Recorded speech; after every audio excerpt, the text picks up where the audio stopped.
ಎಲ್ರಿಗೂ ನಮಸ್ಕಾರ. ಇವತ್ತಿನ ಕಲಾಪ ಪ್ರಾರಂಭ ಮಾಡುವುದಕ್ಕೆ ಮುಂಚೆ ಒಂದು ಅನೌನ್ಸ್ಮೆಂಟ್, ತಮಗೆಲ್ಲ ಸಂತೋಷ ಕೊಡುವ ಒಂದು ಸಂದರ್ಭ. ಇವತ್ತಿಗೆ ಡಾಕ್ಟರ್ ಗುರುರಾಜ ಕರಜಗಿ ಅವರು ಗೃಹಸ್ಥರಾಗಿ 38 ವರ್ಷ ಆಗಿದೆ.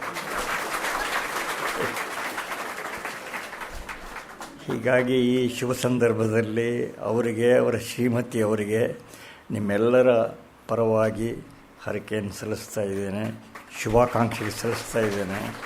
ಅವರ ಮೇಲೆ ಭಗವಂತನ ಆಶೀರ್ವಾದ ಸದಾ ಇರಲಿ ಅಂತ ಹಾರೈಸ್ತೇನೆ. ನಾಳೆ ಅಂದರೆ ಭಾನುವಾರದಿಂದ ವಿದ್ವಾನ್ ಗಣೇಶ ಭಟ್ ಹೋಬಳಿ ಅವರ ಲಲಿತಾ ಸಹಸ್ರನಾಮ ಪ್ರವಚನ ಮಾಲೆ ಮುಂದುವರಿಯುತ್ತೆ. ಕಳೆದ 4 ದಿವಸಗಳಿಂದ ಬೆಳಕಿನ ದೀಪಗಳು ಮೊದಲ ಸರಣಿಯಲ್ಲಿ ಡಾಕ್ಟರ್ ಗುರುರಾಜ ಕರಜಗಿ ಅವರು ಭಗವಾನ್ ವೇದವ್ಯಾಸರ ಜೀವನ ಮತ್ತು ಸಾಧನೆಯ ಸಿಂಹಾವಲೋಕನ ಮಾಡಿದ್ದಾರೆ.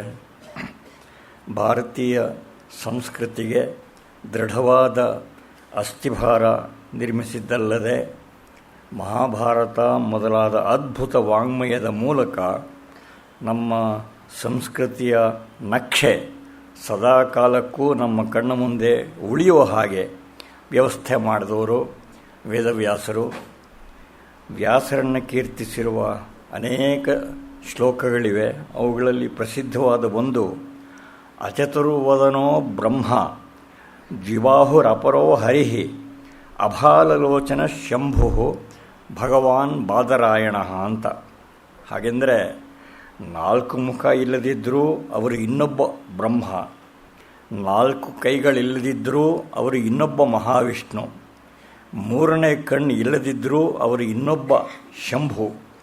ಹೀಗೆ ತ್ರಿಮೂರ್ತಿಗಳ ಅಪರ ಸ್ವರೂಪವೇ ವ್ಯಾಸರು ಅಂತ. ವ್ಯಾಸರಿಗೆ ನಾವು ಭಾರತೀಯರೆಲ್ಲ ಎಷ್ಟು ಋಣಿಗಳಾಗಿರಬೇಕಾಗಿದೆ ಅಂದರೆ ಆ ಋಣವನ್ನು ಎಂದಿಗೂ ತೀರಿಸೋದು ಸಾಧ್ಯವೇ ಇಲ್ಲ. ವ್ಯಾಸರ ಕೊಡುಗೆಯನ್ನು ಸನಾತನ ಸಂಸ್ಕೃತಿಯಿಂದ ಸಬ್ಟ್ರ್ಯಾಕ್ಟ್ ಮಾಡಿದರೆ ಏನು ಉಳಿಯೋದೇ ಇಲ್ಲ. ನಮ್ಮ ಸಂಸ್ಕೃತಿಗೆ ಪ್ರಾಣಸ್ವರೂಪರು ವ್ಯಾಸರು. ಜಗತ್ತಿನ ಬೇರೆ ಯಾವ ಸಂಸ್ಕೃತಿಗೂ ವ್ಯಾಸರಂತಹ ಆಧಾರ ಪುರುಷರು ಸಿಕ್ಕಲಿಲ್ಲ. ವ್ಯಾಸರಂತಹ ಸಂಸ್ಕೃತಿ ಪ್ರವರ್ತಕರು ಸಿಕ್ಕಿದ್ದು ನಮ್ಮ ಅಹೋಭಾಗ್ಯ. ಅವರು ನಮ್ಮ ಸಂಸ್ಕೃತಿಯ ನಿಯೋಜಕರು, ನಿಯಾಮಕರು ಎಲ್ಲವೂ ಆಗಿದ್ದಾರೆ. ವ್ಯಾಸರ ಅನುಭವಾಧಾರಿತ ಬೋಧೆಯನ್ನು ಅನುಸರಿಸಿದರೆ ಜಗತ್ತಿನ ಯಾವ ಜನಾಂಗದವರೂ ಉತ್ಕರ್ಷವನ್ನು ಸಾಧಿಸಬಹುದು. ಅಷ್ಟು ಮೌಲ್ಯವಂತವಾದ ವಿಶ್ವರೂಪದ್ದಾದ ಕೊಡುಗೆ ಅವರದು. ಮಹಾಭಾರತದ ಒಂದು ಭಾಗವಾದ ಭಗವದ್ಗೀತೆಯೇ ಹೇಗೆ ಸಾರ್ವಕಾಲಿಕ ಸ್ಥಾನವನ್ನು ಪಡ್ಕೊಂಡು ಬಿಟ್ಟಿದೆ ಅನ್ನೋದನ್ನು ನೋಡಿದ್ದೇವೆ. ಅಂತಹ ಅಸಂಖ್ಯ ಪ್ರಕರಣಗಳ ಗಣಿಯಾಗಿದೆ ಮಹಾಭಾರತ. ಅದರ ಬಗ್ಗೆ ಏನು ಹೇಳೋಣ. ನಮ್ಮ ಕಾವ್ಯಲೋಕದ ಧ್ವಜತೋರಣಗಳಾಗಿರುವ ಕಾಳಿದಾಸ, ಮಾಘ, ಭಾರವಿ ಮೊದಲಾದವರೆಲ್ಲರ ಕೃತಿಗಳಿಗೆ ಆಕರ ಮಹಾಭಾರತವೇ. ಸಾಹಿತ್ಯ ಮಾಧ್ಯಮ ಹೇಗೆ ಸಂಸ್ಕೃತಿಯ ವಾಹಕ ಆಗಬಹುದು ಅನ್ನೋದನ್ನು ತೋರಿಸಿಕೊಟ್ಟವರು ವ್ಯಾಸರೇ. ಜನ್ಮದಿಂದ ಹಿಡಿದು ವ್ಯಾಸರು ಪ್ರತ್ಯಕ್ಷಗೊಂಡ ಒಂದೊಂದು ಪ್ರಸಂಗವೂ ಹೇಗೆ ಬೋಧಪ್ರದವಾಗಿದೆ ಅನ್ನೋದನ್ನು ಡಾಕ್ಟರ್ ಗುರುರಾಜ ಕರಜಗಿ ಅವರು ಸ್ಮರಣೀಯವಾಗಿ ನಮ್ಮ ಮುಂದೆ ತೆರೆದಿಟ್ಟಿದ್ದಾರೆ. ಅವುಗಳಲ್ಲಿ ತುಂಬಿರುವ ಸಂಕೇತಗಳನ್ನು ನಮಗಾಗಿ ಪ್ರಕಟೀಕರಿಸಿದ್ದಾರೆ. ಈ ಭೂಮಿಕೆಯಲ್ಲಿ ಎಲ್ಲರೂ ಮಹಾಭಾರತವನ್ನು ಓದಿ ಮನನ ಮಾಡೋದು ಎಷ್ಟು ಲಾಭಕರ ಅನ್ನೋದನ್ನು ಸೂಚಿಸಿದ್ದಾರೆ. ಇನ್ನೂ ಕೆಲವು ಬೆಳಕಿನ ದೀಪಗಳನ್ನು ಮುಂದೆ ಪರಿಚಯಿಸೋರಿದ್ದಾರೆ. ಈ ಮಾಲಿಕೆಯ ಮುಂದಿನ ಸರಣಿ ಜೂನ್ 19ರಿಂದ 23ರವರೆಗೆ ನಡೆಯೋದಿದೆ. ಅದನ್ನು ಎದುರು ನೋಡ್ತಾ ಇದ್ದೀವಿ ಅಂತ ಅರಿಕೆ ಮಾಡ್ತಾ ಪ್ರಸ್ತುತ ಸರಣಿಗಾಗಿ ಡಾಕ್ಟರ್ ಗುರುರಾಜ ಕರಜಗಿ ಅವರಿಗೆ ತಮ್ಮೆಲ್ಲರ ಪರವಾಗಿ ವಂದನೆಗಳನ್ನು ಸಲ್ಲಿಸ್ತಾ ಇದ್ದೇನೆ. ಆರಂಭದಲ್ಲಿ ನಿವೇದನೆ ಮಾಡಿದ ಹಾಗೆ ಈ ಸಲದ ಪ್ರವಚನ ಮಾಲೆಯನ್ನು ನಮ್ಮ ಅಭಿಮಾನಿಗಳಾದ ಶ್ರೀಮತಿ ವಿನಯ್ ಮತ್ತು ಶ್ರೀ ವಿನಯ್ ದಂಪತಿಗಳು ಪ್ರಯೋಜನ ಮಾಡಿದ್ದಾರೆ. ಅವರ ಪರಿವಾರಕ್ಕೆಲ್ಲ ಸಕಲ ಶ್ರೇಯಸ್ಸು ಉಂಟಾಗಲಿ ಅಂತ ಹಾರೈಸುತ್ತೇನೆ. ಈಗ ಗೌರವಾರ್ಪಣೆ, ಅನಂತರ ಈ ಸರಣಿಯ ಉಪಸಂಹಾರ. ಎಲ್ಲ ಸಹೃದಯರಿಗೆ ನಮಸ್ಕಾರ. ಇವತ್ತು ಕಡೆ ದಿವಸ ಆದ್ದರಿಂದ ವ್ಯಾಸರ ದರ್ಶನ ಮಾಡಿಸೋದು ಅಂದರೆ ಅಂಗೈಯಲ್ಲಿ ಆಕಾಶ ತೋರಿಸಿದ ಹಾಗೆ, ಬೊಗಸೆ ನೀರಲ್ಲಿ ಸೂರ್ಯನ ತೋರಿಸಿದ ಹಾಗೆ ಆಗ್ತದೆ. ಅದಕ್ಕೆ ಮಿತಿ ನಮ್ಮ ಬೊಗಸೆ ವಿನಃ ಸೂರ್ಯ ಅಲ್ಲ. ಅದರಿಂದ ಕಾಲದ ಮಿತಿಯೊಳಗೆ, ನಮ್ಮ ಜ್ಞಾನದ ಮಿತಿಯೊಳಗೆ, ಓದಿನ ಮಿತಿಯೊಳಗೆ ಸಾಧ್ಯವಾದಷ್ಟರ ಮಟ್ಟಿಗೆ ವೇದವ್ಯಾಸರನ್ನು ಪರಿಚಯ ಮಾಡಬೇಕು ಅಂತ ಒಂದು ಆಸೆ ಇತ್ತು. ನಿನ್ನೆ ನಾವು ನೋಡಿದ್ವಿ ಯಾವಾಗ ವ್ಯಾಸರು ಮಹಾಭಾರತದ ಕಥೆಯೊಳಗೆ ಬಂದು ಪಾತ್ರಧಾರಿಗಳಾಗ್ತಾರೆ ಅಂತ. ಪ್ರತಿ ಬಾರಿ ಬಂದಾಗ ನಾನು ಒಂದೇ ಸಲ ಹೇಳಿದ ಹಾಗೆ ಅದನ್ನು ಸೂಕ್ಷ್ಮವಾಗಿ ನೋಡಿದವ್ರು ಹೇಳ್ತಾರೆ 41 ಬಾರಿ ವ್ಯಾಸರು ಮಹಾಭಾರತ ಕಥೆಯೊಳಗೆ ಬರ್ತಾರೆ ಅಂತ. ನಾನು 6-7 ಮಾತ್ರ ಆರಿಸ್ಕೊಂಡಿದ್ದೇನೆ. ನಿನ್ನೆ ನೋಡಿದಾಗ ಕಡೆ ಪ್ರಸಂಗ ನೋಡಿದ್ದು ಬಂದು ಇಷ್ಟು ಹೇಳ್ತಾರೆ ಮಾತು ಇವನಿಗೆ, ಧೃತರಾಷ್ಟ್ರನಿಗೆ, ಅಯ್ಯ ನೋಡಯ್ಯ, ನೀನು 101 ಜನ ಮಕ್ಕಳಿದ್ದಾರೆ, ಅವರು 5 ಜನ ಪಾಂಡುವಿನ ಮಕ್ಕಳು, ಪಾಂಡು ಇಲ್ಲ, ಅವನು ನನ್ನ ಮಗನೇ ನಿನ್ನ ಹಾಗೆ, ಅವ್ರಿಗೋಸ್ಕರ ನನ್ನ ಹೃದಯ ಮರಗ್ತದೆ ಅಂತ ಅವರು ಮಾತನ್ನು ಹೇಳಿದ್ದು ಭಾಳ ಸಂತಾಯಿತು ನನಗೆ. ಪ್ರತಿಯ ಮಕ್ಕಳ ಸಂಕಟ ನನ್ನ ಹೃದಯ ಆತ್ಮವನ್ನು ಕಲ್ಕ್ತದೆ ಅಂತ ಹೇಳಿದ್ರು. ಇದು ನಾನಿನ್ನು ಹೇಳಿದ ಹಾಗೆ ಅತ್ಯಂತ ಸ್ಥಿಮಿತದ ಬುದ್ಧಿ ಉಳ್ಳಂಥ ವ್ಯಾಸರಿಗೆ ಕೂಡ ಈ ಮನೋವೇದನೆ ಆಗ್ತದಲ್ಲ ಅಂತ. ಮನೋವೇದನೆ ಸಂಬಂಧದಿಂದ ಆದದ್ದಲ್ಲ, ಅದು ಧರ್ಮಕ್ಕೆ ಅನ್ಯಾಯ ಆಗ್ತಿದೆಯಲ್ಲ ಅಂತ ನೋವಾಗೋದಂಥದ್ದು. ಧರ್ಮಿಷ್ಠರಾದಂಥ ಪಾಂಡವರು ಕಷ್ಟಪಡಬಾರ್ದು ಅಂತ ಅದು ಹೇಳಿದ ಮೇಲೆ ಅವನು ಹೇಳ್ತಾನೆ, ನನ್ನ ಕಡೆಯಿಂದಂತೂ ಆಗ್ತಾಯಿಲ್ಲ ಮಗನಿಗೆ ಹೇಳೋದಕ್ಕೆ, ನೀವೇ ಬೇಕಾದ್ರೆ ಬುದ್ಧಿ ಹೇಳಿ ಅಂತ ಹೇಳ್ತಾನೆ. ಮೈತ್ರೇಯ ಋಷಿ ಬಂದ ಮೇಲೆ ವ್ಯಾಸರು ಹೋಗ್ತಾರೆ ಅನ್ನುವಲ್ಲಿ ನೀನು ನಿಲ್ಲಿಸಿದೆ. ಇನ್ನೊಮ್ಮೆ ಭೀಷ್ಮ ಪರ್ವದಲ್ಲಿ ಮತ್ತೊಮ್ಮೆ ವ್ಯಾಸರ ಆಗಮನ ಆಗ್ತದೆ. ಈ ಸಲ ಸಂದರ್ಭ ಬೇರೆ ಇದೆ. ಈಗಾಗಲೇ ಸಂಧಾನ ಮುರಿದು ಬಿದ್ದಿದೆ. ಕೃಷ್ಣ ಬಂದು ಹೋಗಿದ್ದಾನೆ, ಎಷ್ಟೋ ಹೇಳ್ಕೊತಾನೆ, ಅರ್ಧ ರಾಜ್ಯ ಬೇಡಪ್ಪ ಬಿಡು, 5 ಹಳ್ಳಿ ಕೊಟ್ಬಿಡು, 5 ಗ್ರಾಮ ಕೊಟ್ಟರೆ ಸಾಕು ಇರ್ತಾರೆ ಅಂತ. ಆಗ ಉದ್ದಟತನದಿಂದ ಮಾತಾಡ್ತಾನೆ ದುರ್ಯೋಧನ, 5 ಹಳ್ಳಿ ಅಲ್ಲ, ಸೂಜೆ ಮೊನೆಗೆ ಹತ್ತುವಷ್ಟು ಮಣ್ಣನ್ನು ಕೂಡ ಕೊಡೋದಿಲ್ಲ ಅಂತ ಅಹಂಕಾರದಿಂದ ಹೇಳಿದಾಗ ಮುರಿದು ಹೋಯ್ತು, ಅಲ್ಲಿಗೇನೆ ಸಂಧಿ ಮುರಿದು ಹೋಯ್ತು. ಯುದ್ಧ ತೀರ್ಮಾನ ಆಗಿದೆ. ಇನ್ನು ಭೀಷ್ಮ ಪರ್ವ ಶುರು ಆಗಬೇಕು. ಕೌರವ ಪಾಂಡವರ ಸೇನೆಗಳು ಕುರುಕ್ಷೇತ್ರದಲ್ಲಿ ಎದುರು ಬದರಾಗಿ ನಿಂತ್ಕೊಂಡಿದ್ದಾವೆ. ಇನ್ನು ಯುದ್ಧ ಶುರು ಮಾಡಬೇಕು, ಯಾವಾಗಾದರೂ ಶುರು ಮಾಡಬೇಕು. ಈ ಹಂತದಲ್ಲಿ ಕೂಡ ವ್ಯಾಸರು ಧೃತರಾಷ್ಟ್ರನ ಕಡೆಗೆ ಹೋಗ್ತಾರೆ. ದಯವಿಟ್ಟು ನಾವು ಸ್ವಲ್ಪ ಚಿಂತೆ ಮಾಡಬೇಕು. ಯಾರು ವ್ಯಾಸರು ಆಗಿನ ಕಾಲದಲ್ಲೇ ಜ್ಞಾನದ ಗಣಿ ಅನಿಸ್ಕೊಂಡಂಥ ವೇದವ್ಯಾಸರು ಆ ಧೃತರಾಷ್ಟ್ರ ಕಡೆ ಹೋಗಿ ಬೇಡ್ಕೋತಾರೆ. ಯುದ್ಧ ಶುರುವಾಗೋ ಕ್ಷಣ, ಈಗ ಇನ್ನೊಂದು ಸ್ವಲ್ಪ ಹೊತ್ತು ಯುದ್ಧ ಶುರು ಆಗ್ತದೆ. ಅಲ್ಲಿ ಹೋಗಿ ಅವ್ರಿಗೆ ಗೊತ್ತಾಗಿದೆ ಯುದ್ಧ ಅನಿವಾರ್ಯ ಆಗಿದೆ ಅಂತ ಗೊತ್ತಾಗಿದೆ, ವಿಧಿ ಇದೆ, ಇದು ಯುದ್ಧ ಅನಿವಾರ್ಯ ಅಂತ ಹೇಳಿ ಅದಕ್ಕೆ ಶರಣಾಗಿ, ಆದರೂ ಕೂಡ ಇನ್ನೊಂದು ಸಲ ಪ್ರಯತ್ನ ಮಾಡೋಣ ಅಂತ ಧೃತರಾಷ್ಟ್ರದ ಕಡೆ ಹೋಗ್ತಾರೆ. ಹೋಗಿ ಅವನು ಹೇಳ್ತಾರೆ, ಧೃತರಾಷ್ಟ್ರ, ಈಗ ನಿನ್ನ ಮಕ್ಕಳ ಹಾಗೂ ಅನೇಕ ರಾಜರ ಬದುಕಿನ ಕೊನೆಯ ಕ್ಷಣಗಳು ಬಂದಿದ್ದಾವೆ.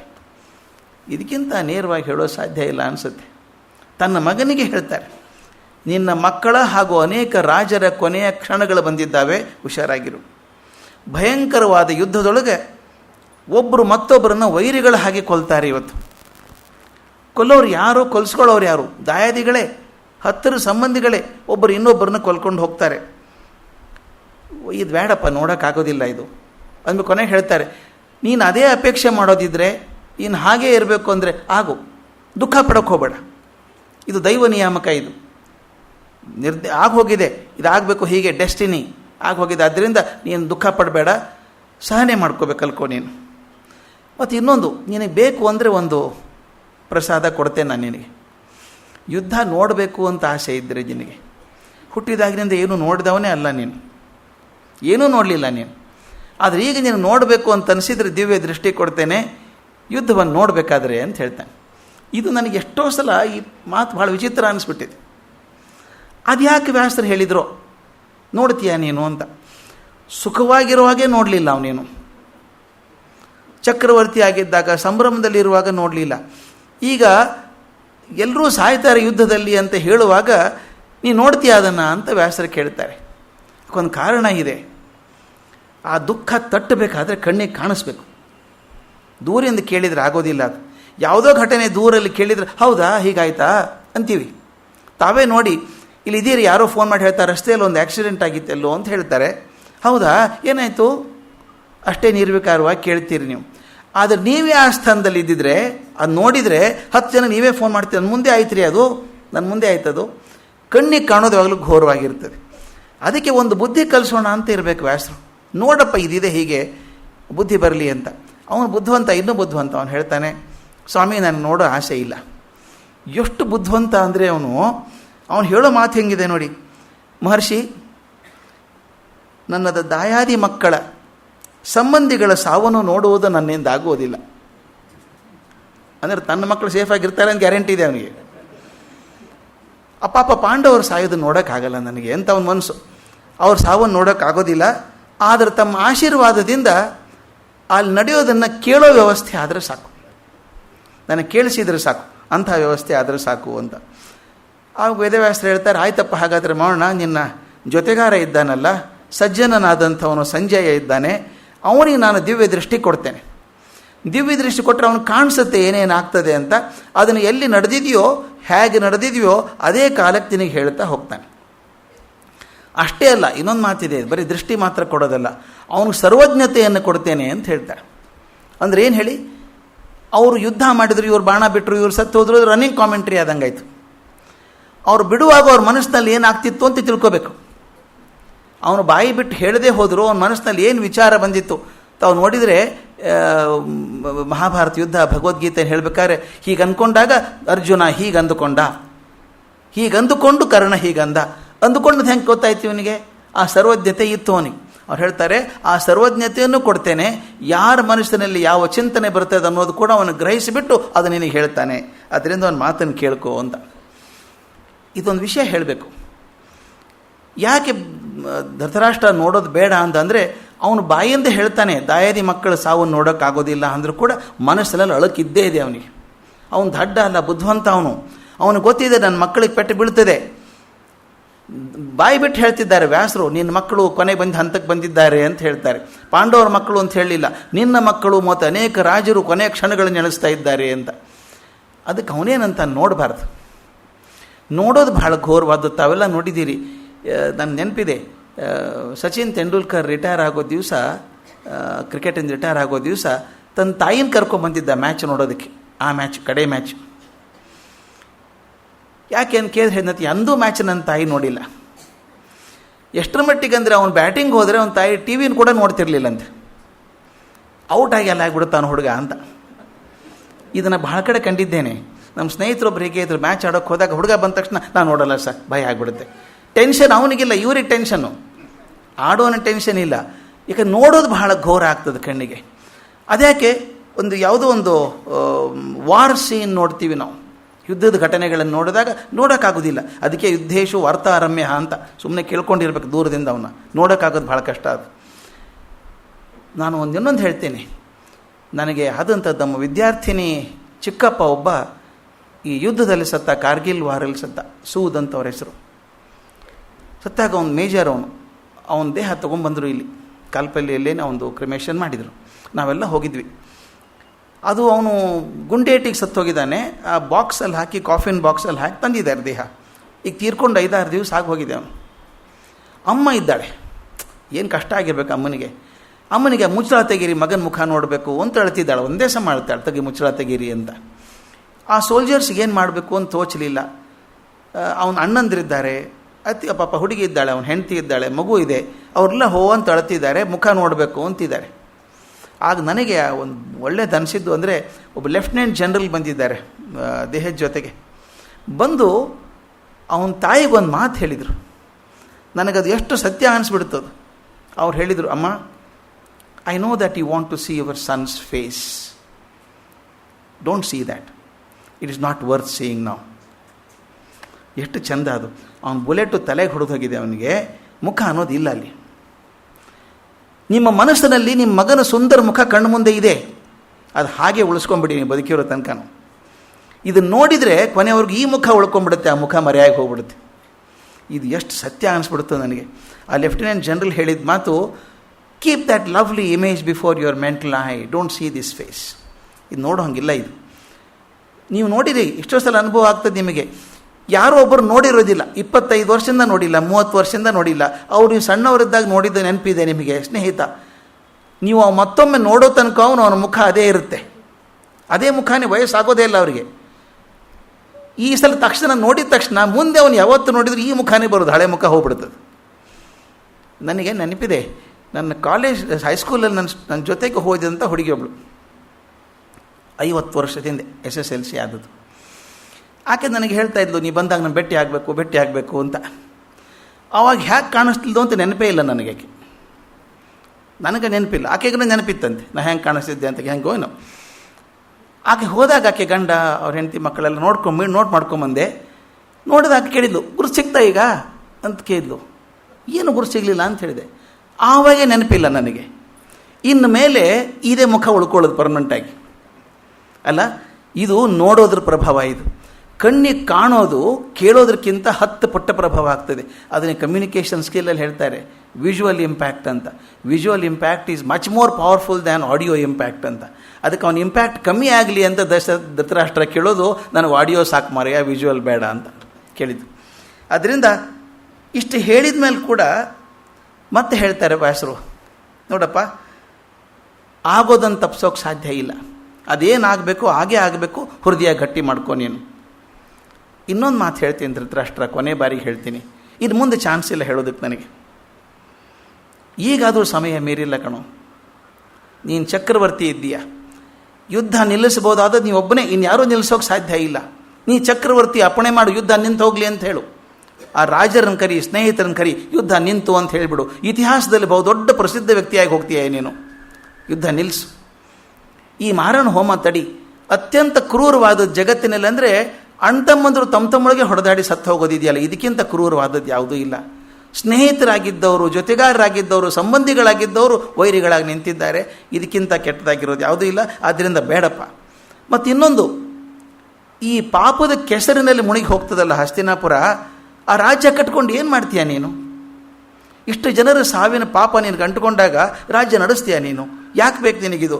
ಈಗ ನೋಡು, ಕಡೆ ಚಾನ್ಸ್ ಇದೆ. ನಿಮ್ಮ ಕೌರವರು ಶಾಂತಿಯನ್ನು ಬದುಕು ಹಂಗೆ ಮಾಡು. ಅವ್ರಿಗೇನು ಬೇಕೋ ಸ್ವಲ್ಪ ಕೊಡು, ಪಾಪ ಜಾಸ್ತಿ ಕೇಳ್ತಾ ಇಲ್ಲ, ಅವ್ರು ಕೊಡು. ಅವರು ಕೊಡೋದನ್ನು ಕೊಟ್ಟು ಇವ್ರಿಗೆ ಶಾಂತಿಯಿಂದ ಇರೋದಕ್ಕೆ ಹೇಳು. ಇತಿಹಾಸದಲ್ಲಿ ಬಹುದೊಡ್ಡ ವ್ಯಕ್ತಿ ಆಗ್ತೀನಿ ನೀನು ಅಂತ ಹೇಳ್ತಾರೆ. ಹೇಳಿದಾಗ ಮತ್ತೆ ಅವನದೇ ಹೇಳ್ತಾನೆ, ನಾನೊಬ್ಬ ಅಶಕ್ತ ಮಾನವ ಮಹರ್ಷಿಗಳೇ, ಬಹಳ ಅಶಕ್ತ ಮಾನವ. ಮಾನವ ಸಹಜ ದೌರ್ಬಲ್ಯಗಳಿಂದ ನಾನು ಮೇಲೆ ಹೇಳೋಕ್ಕೆ ಸಾಧ್ಯನೇ ಇಲ್ಲ. ನಾನು ಇಲ್ಲಿ ಉಳ್ಕೊಂಡ್ಬಿಟ್ಟಿದ್ದೀನಿ. ನನ್ನ ಕಡೆಯಿಂದ ಏನೂ ಮಾಡಲಿಕ್ಕಾಗೋದಿಲ್ಲ. ನನ್ನ ಮಕ್ಕಳ ನಿಗ್ರಹ ಮಾಡಲಿಕ್ಕೆ ಸಾಧ್ಯ ಶಕ್ತಿ ಇಲ್ಲ ನನಗೆ. ಆದ್ದರಿಂದ ದಯವಿಟ್ಟು ನನ್ನ ಮೇಲೆ ಕರುಣೆ ಇಟ್ಟು ನಾನು ಏನಾಗ್ತದೋ ಅದನ್ನು ಅನುಭವಿಸ್ಲಿಕ್ಕೆ ಬಿಟ್ಬಿಡಿ ನನ್ನ ಅಂತ ಹೇಳ್ತಾನೆ. ಇನ್ನೇನು ಮಾಡೋದು? ವ್ಯಾಸರನ್ನು ಭಾಳ ಚೆಂದ ಹೇಳ್ತಾರೆ, ಇನ್ನು ನನಗೇನು ಹಾದಿ ಉಳಿಲಿಲ್ಲಪ್ಪ, ನನಗೆ ಉಳಿದದ್ದು ಒಂದೇ ಹಾದಿ, ಅಂದರೆ ಈ ಕೌರವ ಪಾಂಡವರ ಇತಿಹಾಸವನ್ನು ಬರೀತೇನೆ, ಜನ ಓದಿ ಆದರೂ ಸುಧಾರಿಸ್ಕೊಳ್ಳಿ ಅಂತ. ನೀನಂತೂ ಸುಧಾರಿಸ್ಕೊಳ್ಳಿಲ್ಲ, ನಿಮ್ಮ ಕತೆ ಬರಿತೇನೆ, ಅದನ್ನು ನೋಡಿ ಆದರೂ ಜನ ಸುಧಾರಿಸ್ಕೊಳ್ಳಿ ಅಂತ ವ್ಯಾಸರು ಹೇಳ್ತಾರೆ. ಅಲ್ಲಿಂದ ಹೊರಡ್ತಾರೆ. ಹೊರಡುವಾಗ ಒಂದು ಮಾತು ಹೇಳ್ತಾರೆ. ವ್ಯಾಸರು ಪ್ರತಿ ಸಲ ಬಂದು ಹೋದಾಗ ಒಂದು ಸಂದೇಶ ಕೊಟ್ಟು ಹೋಗ್ತಾರೆ ನಮಗೆ. ಅವ್ರು ಹೇಳೋ ಮಾತು ಎಷ್ಟು ಚೆನ್ನಾಗಿದೆ.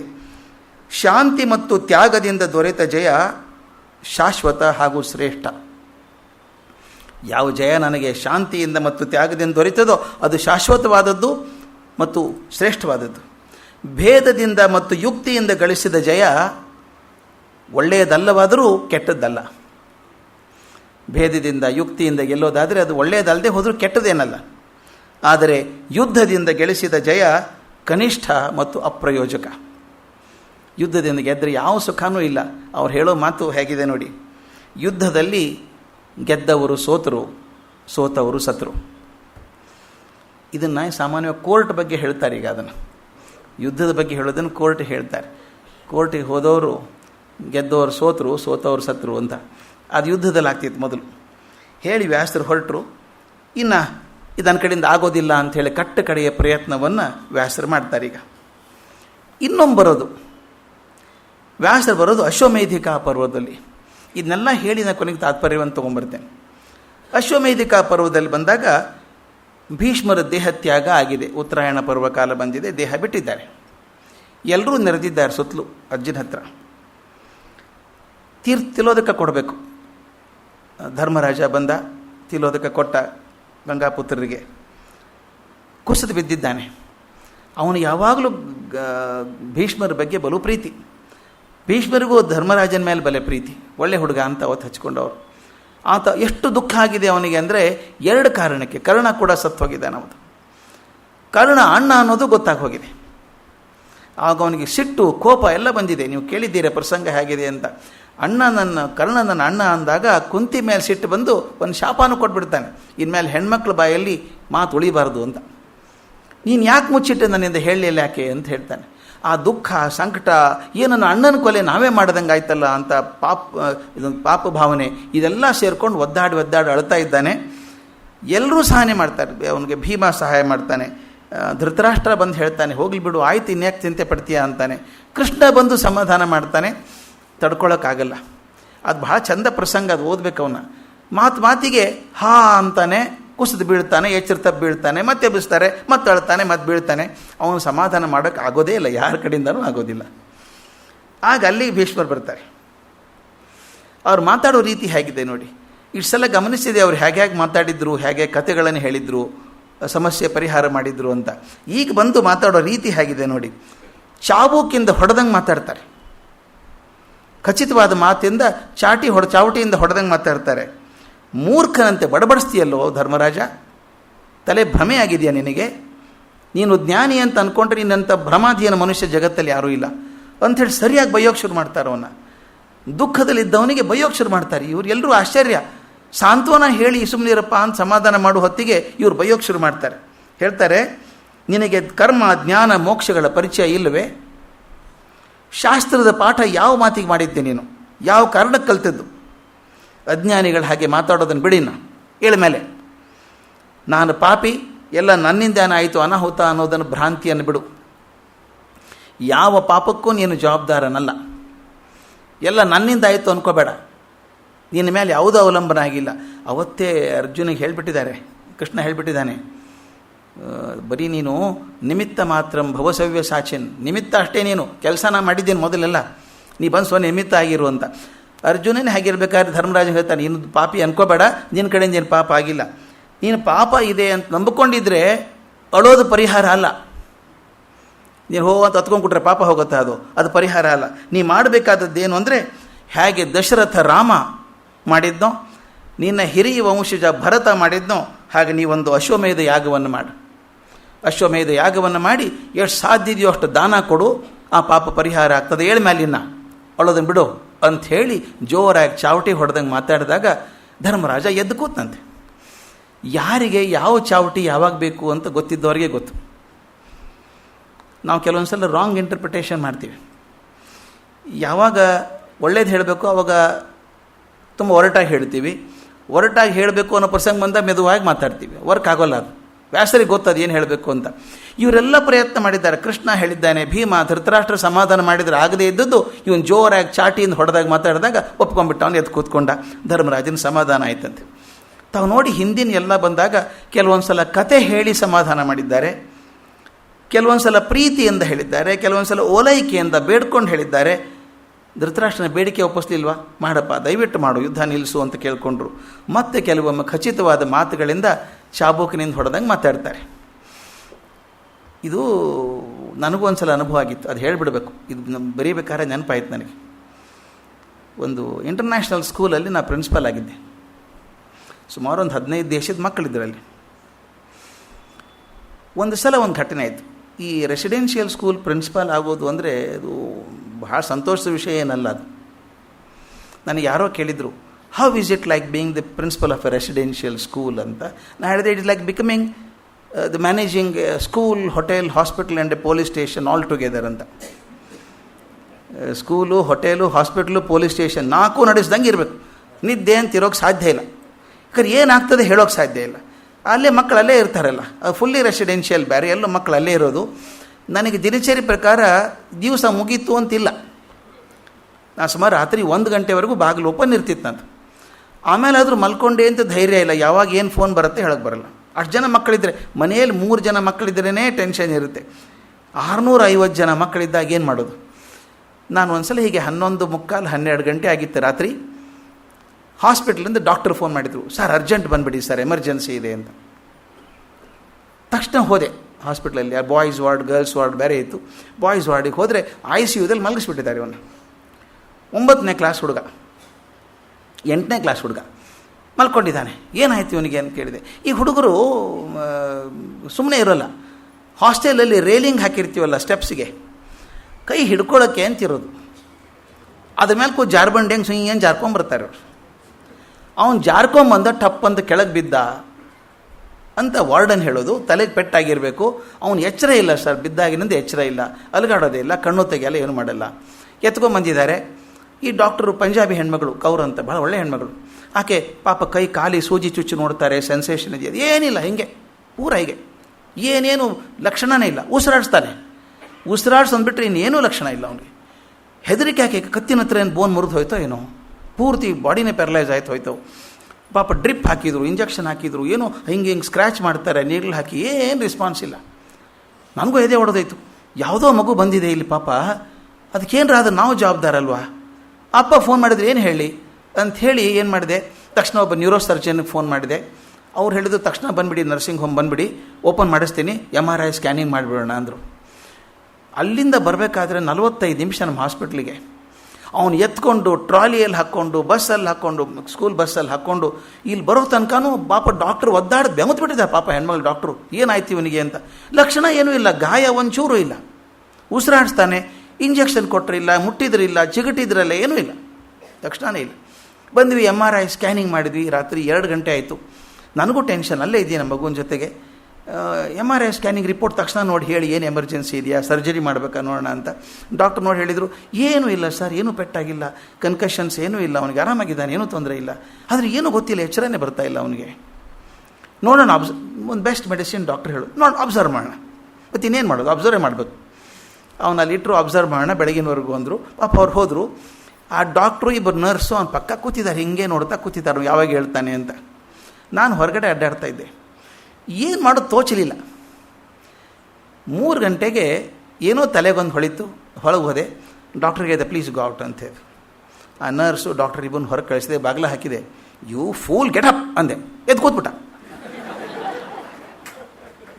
ಅದು ಲಾಸ್ಟ್ ಎಫರ್ಟ್ ಮಾಡಿದ್ದು ನಾನು. You fool get up, you are making drama here ಅಂದೆ. ಎದ್ದು ಕೂತ್ಬಿಟ್ಟ. ಸಾರಿ ಸರ್, ನಮ್ಮ ಅಪ್ಪನಿಗೆ ಹೇಳಬೇಡಿ ಸರ್ ಅಂತಾನೆ. ಎಲ್ಲ ಚಂಡಾಲ, ಏನಾಗಿದೆ ಹೇಳಿ ಮೊದಲು, ಆಮೇಲೆ ಅಪ್ಪನಿಗೆ ಹೇಳೋದು ಆಮೇಲೆ ಮಾತು. ಅವನು ಹೋ ಅಂತ ಅಳ್ತಾನೆ, ಕೈ ಮುಗಿತಾನೆ. ಇಷ್ಟು ಅಂದು ಏನಾಗಿತ್ತು ನಿನಗೆ ಅಂತ. ಕತೆ ಏನು ಅಂದರೆ, ಇವನು 8th ಸ್ಟ್ಯಾಂಡರ್ಡ್ ಹುಡುಗ, ಹಿಂದಿನ ದಿವಸ 9ನೇ ಸ್ಟ್ಯಾಂಡರ್ಡ್ ಹುಡುಗಿಗೆ ಲವ್ ಲೆಟರ್ ಕೊಟ್ಟಿದ್ದಾನೆ ಇವನು. ಆಕೆ ಚೆನ್ನಾಗಿ ಕಪಾಳಿಗೆ ಹೊಡೆದ್ಬಿಟ್ಟಿದ್ದಾಳೆ. ಹೊಡೆದ್ಬಿಟ್ಟು ಪ್ರಿನ್ಸಿಪಾಲಿಗೆ ಹೇಳ್ತೀನಿ, ನನಗೆ ಗೊತ್ತೂ ಇಲ್ಲ ಇದು ಆದದ್ದು, ಪ್ರಿನ್ಸಿಪಾಲಿಗೆ ಹೇಳ್ತೀನಿ ಅಂತ ಹೇಳಿದ್ದಾಳೆ. ಅವನಿಗೇನು ಹೆದರಿಕೆ, ಪ್ರಿನ್ಸಿಪಾಲಿಗೆ ಹೇಳಿಬಿಟ್ರೆ ನಮ್ಮ ಅಪ್ಪನಿಗೆ ಹೇಳ್ತಾರೆ, ಅಪ್ಪ ಹೊಡಿತಾರೆ ಅನ್ನೋದು ಹೊರಗೆ ಆಗ್ತದೆ, ಏನೋ ಹೆದರಿಕೆ. ಅದಕ್ಕೆ ಅಟೆನ್ಷನ್ ಡೈವರ್ಷನ್ ಮಾಡಬೇಕಲ್ಲ ಎಲ್ಲೋ ಬೇರೆ ಕಡೆಗೆ. ಇದು ನೋಡಿ ಅಂಥದ್ದು. ನಾ ಹೇಳ್ತೀನಿ, ನೀನು ದಾದಾ ಸಾಹೇಬ್ ಫಾಲ್ಕೆ ಅವಾರ್ಡೇ ಬರಬೇಕು.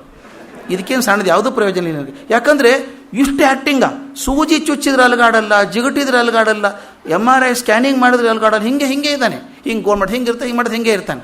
ಅದ್ಭುತ ಆ್ಯಕ್ಟಿಂಗಪ್ಪ ನಿಂದು. ನನಗನ್ನಿಸ್ತು ಈ ಕೌನ್ಸಿಲಿಂಗ್ ಮೆಥಡ್ ಒಳಗೆ ಬೇರೆ ಬೇರೆ ಹಾದಿ ಇದ್ದಾವೆ ಅಂತ. ಈ ನಾನು ವ್ಯಾಸರ ಭಾರತ ಓದಬೇಕಾದ್ರೆ ತಕ್ಷಣ ನನಗೆ ಅದೇ ನೆನಪಾಯ್ತು. ಅವನು ಪ್ರೀತಿಯಿಂದ ಅಲುಗಾಡಿಸಿದ್ರು, ಎಲ್ಲ ಮಾಡಿದರು, ಏನು ಹೇಳಿದ್ರು, ಹೇಳೋ ಅಂದರು, ಕಣ್ಣು ಹಿಂಗೆ ಮಾಡಿ ನೋಡ್ತಾರೆ, ಎಲ್ಲ ಹಿಂಗೆ ಮಾಡ್ತಾನೆ. ಏನೂ ಇಲ್ಲ, ಅವನು ಲಕ್ಷಣವೇ ಇಲ್ಲ, ಬದುಕಿದ ಲಕ್ಷಣವೇ ಇಲ್ಲ, ಉಸಿರಾಡ್ಸೋದು ಬಿಟ್ಟರೆ. ನನಗೆ ತಲೆ ಕೆಟ್ಟು ಬೈದ್ನಲ್ಲ, ಎದ್ದು ಕೂತ್ಕೊಂಬಿಟ್ಟ. ನನಗೆ ಗೊತ್ತಾಗಿದೆ ಅಂತ ಹೆದರಿಕೆ ಬಂದುಬಿಡ್ತು ಅವನಿಗೆ. ಅದಕ್ಕೆ ವ್ಯಾಸರು ಸರಿಯಾಗಿ ಮಾಡಿದ್ದಾರೆ. ಅವ್ರಿಗೆ ಬಹಳ ಇಮೋಷ್ನಲ್, ಭಾಳ ಚಾರ್ಜ್ಡ್ ಅಪ್ ಆದಾಗ ಅದನ್ನು ಕಮ್ಮಿ ಮಾಡೋದಕ್ಕೊಂದು ಹಾದಿ ಅಂತ ಹಾಗೆ ಮಾಡಿದ್ದಾರೆ ಅನಿಸುತ್ತೆ. ಕೊನೆ ಬಾರಿ ವ್ಯಾಸರು ಬರೋದು ಇನ್ನೊಂದು ಸಲ ವಿದುರ ತೀರದಾಗ ಬರ್ತಾರೆ. ಅಲ್ಲೇ ಇದ್ದಾರೆ, ಆಶ್ರಮದಲ್ಲೇ ಇದ್ದಾರೆ. ಧೃತರಾಷ್ಟ್ರ, ಕುಂತಿ, ಗಾಂಧಾರಿ ಎಲ್ಲ ಅಲ್ಲೇ ಇದ್ದಾರೆ. ವಿದುರ ತೀರ್ ಹೋದ. ಮೊದಲೇ ದಿವಸನೇ ಹೇಳಿದೆ ವಿದುರ ತೀರ್ ಹೋದದ ರೀತಿ ಹೇಗಿತ್ತು ಅಂತ. ಏನು ಬಂದು ತನ್ನ ಇರುವ ಶಕ್ತಿಯನ್ನೆಲ್ಲ, ದೈವ ಶಕ್ತಿಯನ್ನೆಲ್ಲನೂ ಅವನಿಗೆ ಯುಧಿಷ್ಠಿರನಿಗೆ ಕೊಟ್ಟುಬಿಟ್ಟು ತಾನು ಖಾಲಿ ಆದೆ ಅಂತ ಹೇಳಿ ಕೂತ್ಕೊಂಡ್ಬಿಡ್ತಾನೆ ಅಲ್ಲೇ ಮರದ ಕೆಳಗೆ. ಓಡಿ ಹೋಗ್ತಾನೆ. ಆ ಹೋದಾಗ ಗೊತ್ತಾ ಸುದ್ದಿ ಬಂದುಬಿಡ್ತದೆ ವಿದುರ ಸತ್ತೋದ ಅಂಥೇಳಿ. ಅವನು ಕ್ರಿಯೆ ಮಾಡಬೇಕು ಅಂತ ಹೋದಾಗ ಭಾಳ ಅದ್ಭುತ ಮಾತು ವ್ಯಾಸಭಾರತದಲ್ಲಿ. ನಾನು ಫಸ್ಟ್ ಟೈಮ್ ಹೋದಾಗ ನೋಡಿರಲಿಲ್ಲ ಅದನ್ನು ನಾನು. ಆ ಮರದ ಕೆಳಗೆ ಕೂತ್ಕೊಂಡಿದ್ದೆ ದೇಹ ಒಂದು. ಅದು ಅಂತ್ಯಕ್ರಿಯೆ ಮಾಡಬೇಕು ಅಂತ ಹೋದಾಗ ಒಂದು ಆಕಾಶವಾಣಿ ಆಗ್ತದೆ ಯುಧಿಷ್ಠಿರನಿಗೆ, ಏನೂ ಮಾಡೋಕ್ಕೆ ಹೋಗಬೇಡ, ಅವನು ನಿಸರ್ಗದಲ್ಲಿ ಬಂದವನು, ಹಾಗೆ ನಿಸರ್ಗದ ಪ್ರಕಾರ ಹೋಗ್ತಾನೆ, ಏನೂ ಮಾಡಬೇಕಾಗಿಲ್ಲ, ಅತ್ಯಂತ ಶುದ್ಧವಾಗಿ ಹೋಗಿದ್ದಾನೆ ವಿದುರ ಅಂತ. ಬಂದ ಮೇಲೆ ಆ ಸುದ್ದಿ ತಗೊಂಡು ಧೃತರಾಷ್ಟ್ರನ ಕಡೆ ಬರ್ತಾರೆ. ಆಶ್ರಮದಲ್ಲಿ ಇದ್ದಾನೆ ಅವಾಗ. ಬಂದು ಹೇಳ್ತಾನೆ ಧೃತರಾಷ್ಟ್ರಿಗೆ, ನೋಡಪ್ಪ ಕುರುರಾಜ, ವಿದುರನ ಸಾವಿನ ಬಗ್ಗೆ ನೀನು ಕೇಳಿದ್ದೀಯಾ, ನಿನಗೊಂದು ಮಾತು ಹೇಳಬೇಕೀಗ. ಮಣಿಮಾಂಡವ್ಯ ಋಷಿಯ ಶಾಪದಿಂದಾಗಿ ಯಮಧರ್ಮ ವಿದುರಾಗಿ ಹೊಟ್ಟು ಬಂದಿದ್ದ. ತಮಗೆಲ್ಲ ಕಥೆ ಏನು ಬೇಕಿಲ್ಲ, ಅದು ಮಣಿಮಾಂಡವ್ಯ ಅಂತ ಒಬ್ಬ ಋಷಿ ಯಮಧರ್ಮನೇ ಶಾಪ ಕೊಟ್ಟ. ಅಂದರೆ ಆ ಕಾಲದ ಮೌಲ್ಯಗಳು ಹೆಂಗಿತ್ತು ಅಂತ, ಬರೀ ಘಟನೆ ಓದೋದಕ್ಕಿಂತ ಮೌಲ್ಯಗಳು ಹೇಗಿತ್ತು ಅಂತ. ಯಮಧರ್ಮ ಅಂತ ಹೆಸರು ಒಂದು, ಧರ್ಮವನ್ನು ಅತ್ಯಂತ ಬಿಗಿಯಾಗಿ ಪಾಲಿಸುವಂಥವನು. ಅವನಿಗೆ ಶಾಪ ಕೊಡಬೇಕಾದ್ರೆ ಇವನು ಹೇಳ್ತಾನೆ, ನಾನು ಹೋದ ಜನ್ಮದಲ್ಲಿ ಸಣ್ಣ ಮಗು ಆಗಿದ್ದಾಗ ಮಾಡಿದಂಥ ಹಿಂಸೆಯನ್ನು ಇಟ್ಕೊಂಡು ನನಗೆ ಈ ಶಾಪ ಕೊಟ್ಟಿಯಲ್ಲ, ನಾನು ಕಷ್ಟ ಕೊಟ್ಟಿದೆಯಲ್ಲ, ಆದ್ದರಿಂದ ನಾನು ಯಾವ ತಪ್ಪು ಮಾಡಿದ್ದೇನೋ ಅದಕ್ಕೆ ಸರಿಯಾದಂಥ ಶಿಕ್ಷೆಯನ್ನು ಕೊಟ್ಟಿಲ್ಲ, ಹೆಚ್ಚಿಗೆ ಕೊಟ್ಟಿದ್ಯಾ, ನಿನಗೂ ಶಿಕ್ಷೆ ಕೊಡ್ತೀನಿ, ನೀನು ಮನುಷ್ಯ ಆಗಿ ಹುಟ್ಟು ಅಂತ. ಯಮಧರ್ಮ ಮನುಷ್ಯ ಆಗುವಂತ ಹುಟ್ಟಿದಂಥ ಶಾಪ. ಅದಕ್ಕೆ ವ್ಯಾಸರು ಹೇಳ್ತಾರೆ, ಬ್ರಹ್ಮನ ಆದೇಶದಂತೆ ನಾನೇ ಅವನನ್ನು ವಿಚಿತ್ರ ವೀರ್ಯನ ಕ್ಷೇತ್ರದಲ್ಲಿ ಹುಟ್ಟಿಸ್ತಿದ್ದೇನೆ ಅಂತ ಹೇಳ್ಬಿಟ್ಟು ಮಾತು ಹೇಳ್ತಾನೆ. ಯುಧಿಷ್ಠಿರ ಕೂಡ ಯಮಧರ್ಮನ ಮಗನೇ. ಯುಧಿಷ್ಠಿರ ಕೂಡ ಯಮಧರ್ಮನ ಮಗನೇ. ಧರ್ಮ ಅಂದರೆ ವಿದುರ, ವಿದುರ ಅಂದರೆ ಧರ್ಮ. ಆದ್ದರಿಂದ ಯುಧಿಷ್ಠಿರನ್ನು ಸರಿಯಾಗಿ ನೋಡಿ. ಈಗ ಏನಾಗಿದೆ ಗೊತ್ತಾ, ಯುಧಿಷ್ಠಿರ ವಿದುರನ ಕಡೆಯಿಂದ ಎಲ್ಲ ಆಧ್ಯಾತ್ಮಿಕ ಶಕ್ತಿಯನ್ನು ಪಡ್ಕೊಂಡಿದ್ದಾನೆ, ವಿದುರನೇ ಆಗಿ ಹೋಗಿದ್ದಾನೆ ಈಗ. ಆದ್ದರಿಂದ ವಿದುರ ಹೋದ ಅಂತ ದುಃಖ ಪಡಬೇಡ. ಇದು ಹೇಗಿದೆ ನೋಡಿ ಕೌನ್ಸಿಲಿಂಗ್. ಇದು ಪ್ರತಿ ಸಲನೂ ಒಂದು ಬೇರೆ ಬೇರೆ ರೀತಿ.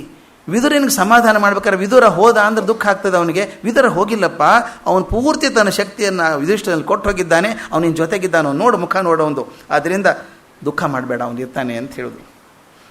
ಹೀಗೆ ವ್ಯಾಸರು ಮಹಾಭಾರತದಲ್ಲಿ ಪ್ರತಿ ಸಲ ಬಂದಾಗಲೂ ಅವರು ವ್ಯವಹರಿಸುವಂಥ ರೀತಿ, ಹೇಳುವಂಥ ರೀತಿ ಬೇರೆ ಬೇರೆ ಆಗ್ತಾ ಹೋಗ್ತದೆ.